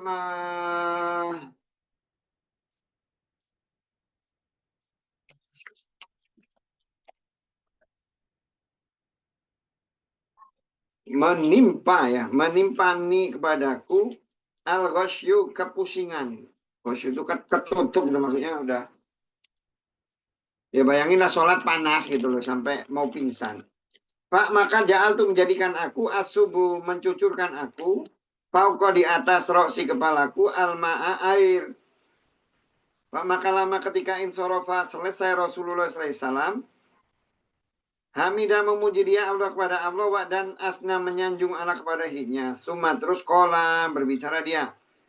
Tidak min dari sesain sesuatu kuntu ternyata aku tidak arro melihat aku kepadanya. Illa kecuali kot sungguh ro'a itu melihat aku kepadanya di dalam makomi kedudukanku hada ini hatta sampai al janata surga dan anaron raka. Dan sungguh kot dan demi kot sungguh uhya telah diwahyukan ilaya kepadaku annasunyakum kalian tatuna akan diuji kalian di dalam kubur.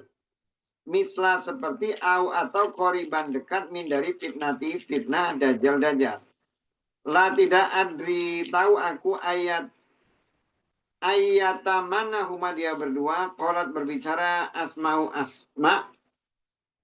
yuk diberi salah seorang kum kalian yuk didatangi salah seorang kum kalian Pak maka yukolu dikatakan kepada huknya apa ilmu pengetahuan engkau dengan hada ini rojulu laki-laki Pak maka amma adapun al-mu'min yang mukmin atau al-mukin orang yang yakin tidak adri tahu ayu mana dalika itu maksudnya itu ngomongnya mukmin atau mukin. Qolat berbicara asma Pak maka yakulu berbicara dia Muhammadur Rasulullah Muhammad Rasulullah. Ya datang dia anak pada kami dengan al-bayinati penjelasan dan al-huda petunjuk. Maka ajabna menjawab kami dan amanah beriman kami dan tabakna mengikuti kami Pak maka yukolu dikatakan kepada unya tidur engkau solihan dengan soleh maksudnya beres gitu nggak ada masalah. Pak maka kot sungguh alimna mengetahui kami kalau kunta ternyata engkau sungguh mukinan yang yakin. Dan amma adapun al munafiku orang munafik atau murtab orang yang ragu-ragu tidak adri tahu ayatam mana huma dia berdua. Qolat berbicara asma Pak maka yakulu berbicara dia. Tidak adri tahu aku sami tu mendengar aku anasa manusia yakuluna berbicara dia sayan sesuatu. Pak maka kul tu berbicara aku padanya.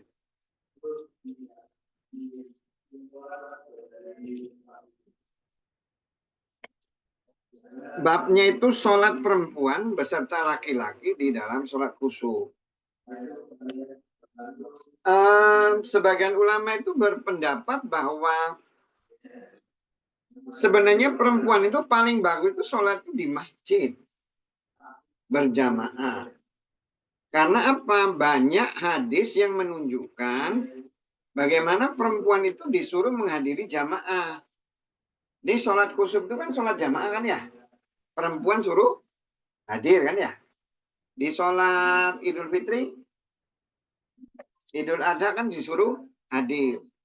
Kemudian di hadis yang lain, sahabat itu kan ketika dia sholat, perempuan itu udah pergi dulu kan ya? Karena takut kelihatan, ya.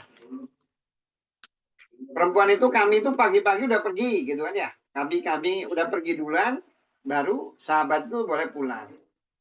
Kemudian ada hadis lain yang menunjukkan bahwa Nabi itu melarang perempuan itu mengangkat kepala sebelum sahabat itu duduk karena takut kelihatan gitu.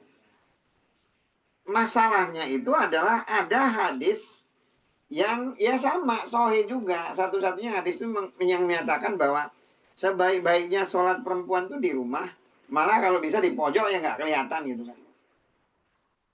Nah ini kan dua hal yang dia bertentangan.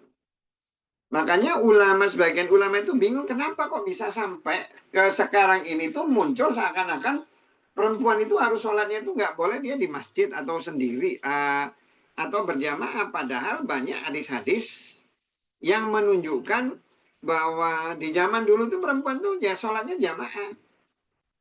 Kemudian bagaimana kalau dia apakah lebih bagus sholat jamaah? Dia dikatakan kalau di hadisnya jelas bahwa orang yang sholatnya berjamaah itu pahalanya 27 kali lipat dibandingkan dengan yang sholatnya tidak berjamaah. Tidak dibilang di situ apakah laki-laki atau perempuan. Nah masalahnya kan karena ada satu hadis yang menyatakan itu sebaik-baiknya sholat perempuan ya di rumah gitu ya, di rumah. Tapi kalau kita lihat di hadis-hadisnya, di sunahnya, jamaah. Disuruh di jam berjamaah. Makanya ulama menyatakan bahwa, jadi gimana? Ya, perempuan tuh bagusnya tuh sholat di rumah itu kalau mengkhawatirkan timbulnya fitnah. Ada yang mengatakan kalau perempuannya misalnya cantik, nggak boleh sholat di masjid, ya nggak boleh juga, nggak bisa juga seperti itu. Gitu. Maksudnya lihat kondisi aman tidak, gitu loh. Amannya tidak, apalagi kalau sekarang kan masjidnya kan rata-rata udah dekat gitu ya.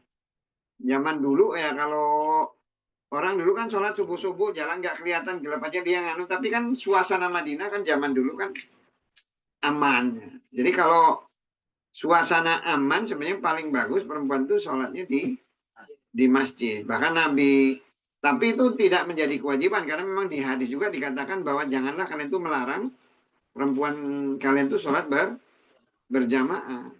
Tapi tetap berarti kalau Bukhari juga kan menyimpulkan seperti itu. Sholatnya perempuan beserta laki-laki di sholat kusuf. Kenapa ngomongin sholatnya perempuan dengan laki-laki di sholat kusuf? Kalau sholat kusuf itu kan sholat sunat kan ya. Lebih utama mana ikut sholat sunat apa lebih sholat wajib? Kalau yang sunat aja dia disuruh, apalagi yang wajib. Nah, makanya sebenarnya sholat di masjid itu ya laki sama perempuan sama lebih utama. Cuman kalau sekarang kayaknya orang banyaknya ngomong ya nggak laki aja kan jarang ya ketemu yang perempuan sholat. Tapi kalau kita lihat di hadisnya kan perempuan-perempuan itu zaman dulu ya sholatnya di masjid. Perempuan bacaan kita udah baca berapa kali itu perempuan yang dia sholat di masjid.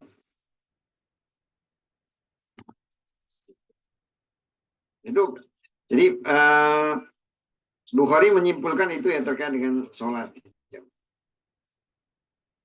Kemudian hadis ini cerita tentang hadis ini sih pernah ya di kitab tentang wudhu ya, kitab tentang wudhu. Ketika dia Fatimah binti Mundir itu dia datang ke rumah Aisyah untuk mengikuti, dia mau nanya ada apa itu namanya, datang ke rumah Aisyah, ternyata Aisyah sholat. kemudian dia sholat. Nah, setelah sholat Nabi juga memberikan khutbah ya, penjelasan bahwa dia itu bisa melihat segala sesuatu dari tempat duduk dia di sini. Termasuk juga surga dan neraka itu semua sudah diperlihatkan kepada Nabi. Nah, Nabi mengingatkan bahwa manusia itu akan mendapatkan fitnah di kubur. Fitnah di kubur itu dikatakan di sini tuh fitnah kubur itu nanti bahwa Nabi itu akan setiap orang itu akan didatangkan orang Nabi Muhammad 2 orang gitu loh. Ada hadis tentang munkar dan nakir, tapi hadis tentang munkar dan nakir itu hadisnya itu dhaif. Hadis tentang munkar dan nakir itu tidak ada hadis yang sahih yang menjelaskan bahwa kita itu akan ketemu munkar dan nakir. Yang ada hadis sahih itu cuma hadis ini yang menjelaskan, dan di situ tidak disebutkan. Kita pokoknya didatangi nanti di kubur itu oleh 2 orang, yang satu nanya siapa ini. Nah kalau orang dia mukmin, dia akan menjawab dia Muhammad. Dia datang dengan penjelasan dan petunjuk dan kami ikutin. Sehingga setelah kita menjawab seperti itu, kita selesai itu urusannya, itu selesai. Nah, pertanyaannya gimana orang yang tidak baca hadis ini? Bisa nggak dia menjawab pertanyaan itu? Jadi kalau kata ulama itu tergantung hidup dia. Jadi orang munafik kalaupun baca hadis ini nanti ketemu di akhirat, dia ditanya ketemu udah tahu nih soalnya diberikan, kemudian tetap dia nggak akan bisa menjawab. Ya, walaupun misalnya ada orang Islam dia tidak pernah membaca hadis ini, tapi kalau dia rajin ibadah, taat kepada Allah, menjauhi maksiat, dia otomatis dia bisa menjawab pertanyaan ini. Ketika dia ditemukan, dia akan bisa menjawab, ditanya, ini siapa? Muhammad ya. Kalau ditanya kan kita kan belum pernah ketemu Nabi Muhammad ya. Walaupun diceritakan di dalam hadis, kebayang Nabi Muhammad seperti apa juga, nggak ngerti juga. Tapi otomatis itu yang seperti itu. Ketika kita ditanya, kamu asal kita ngikut apa yang dilakukan Nabi, ya kita bisa menjawab pertanyaan ini. Siapa ini? Oh, ini Nabi Muhammad, saya ngikutin. Dia datang dengan petunjuk dan kami mengikuti. Tapi kalau orang kafir atau orang munafik ya nggak akan bisa menjawab pertanyaan itu walaupun dia sudah tahu soalnya.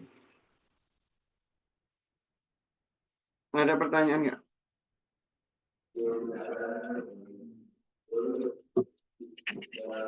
Kalau misalnya kalau sekarang kan kalau sholat kusuf itu kan sholat kusuf ini kan udah tahu duluan kita mau gerhana kan, biasanya kan ada ramalan, udah ada perakiraannya gitu. Orang udah pada ngumpul-ngumpul gitu di situ. Itu tetap harus ngomong yang tadi ina sholat al-jamiah itu apa enggak kalau kayak gitu? Ya makanya kan kalau sesuatu itu dilihat dari tujuannya. Tujuannya sholatul jamiah itu kan mengumpulin orang. Kalau orangnya udah kumpul ngapain gitu? Kalau sekarang kan udah terjadwal misalnya udah ketahuan besok berarti jam 2 siang misalnya gitu. Makanya kan di dalam agama itu kan ada namanya ibadah itu tuh tergantung dari tujuan gitu. Kalau dia tujuannya sudah tercapai ya tidak perlu dilakukan. Kan kayak yang pernah saya jelaskan ya, misalnya kayak tahiyatul masjid ya. Tahiyatul masjid itu tujuannya supaya begitu orang datang ke masjid itu sholat.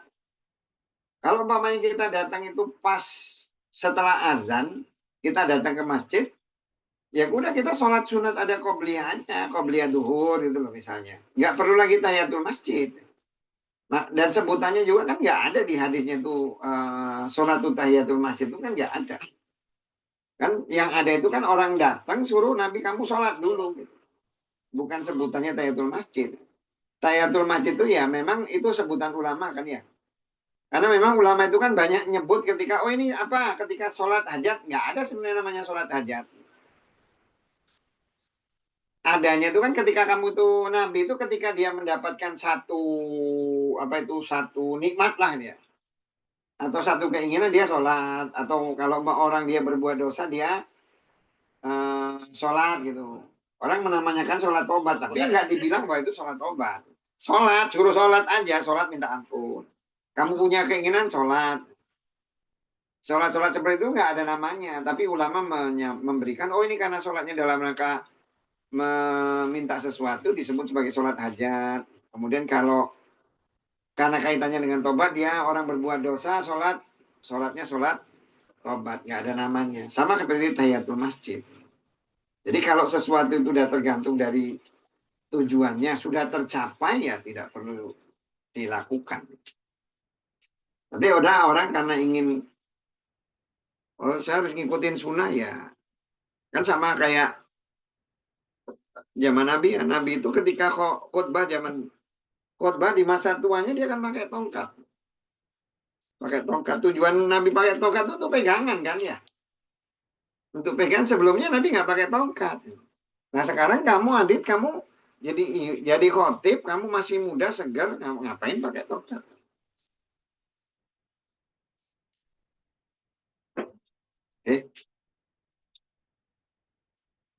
Yuk kalau tidak ada lagi ya kita doa deh.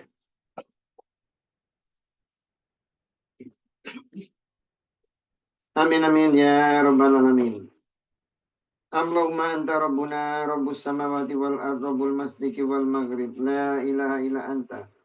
Iyyaka na'budu wa iyyaka nasta'in ihdinas siratal mustaqim. Siratal ladzina an'amta 'alaihim ghairil maghdubi 'alaihim waladdallin. Rabbana la nasi'na aw akhtana. Rabbana wa la tahmil 'alaina isran kama hamaltahu 'alal ladzina min qablina. Rabbana wa la tuhammilna ma la taqata lana bihi. Wa'fu 'anna waghfir lana warhamna. Anta maulana fansurna 'alal qaumil kafirin. Rabbana inna nas'aluka khasyataka fil ghaibi was syahada wa nas'aluka kalimatal haqq fil ghadabi wal ridha wa nas'aluka kalimatal ikhlas bil ghina wal faqr. Allahumma qani'na bima razaqtana wa barik lana fima ataitana wa tawaffana ma'al abrar. Rabbana inna na'udzubika min sakhatika wa bi mu'afatika min uqubatik wa na'udzubika minka la nuhsi sana 'alaika anta kama asnaita ala nafsik. Rabbana inna nas'aluka khairu hadil yawm wa khairu ma ba'da wa na'udzubika min syarri hadil syarri ma ba'da. Rabbana inna nas'aluka khairu qada fid dunya wal akhirah wa na'udzubika min syarri qada fid dunya wal akhirah. Rabbana inna nas'aluka al-jannah wa ma qaraba ilaiha min qawlin wa amal. Wa na'udzubika an yarika wa ma qaraba ilaihi min qawlin wa amal. Rabbana taqabbal minna innaka antas samiul alim. Allahumma shalli ala sayyidina. Yuk semuanya. Assalamualaikum warahmatullahi wabarakatuh. Wabarakatuh.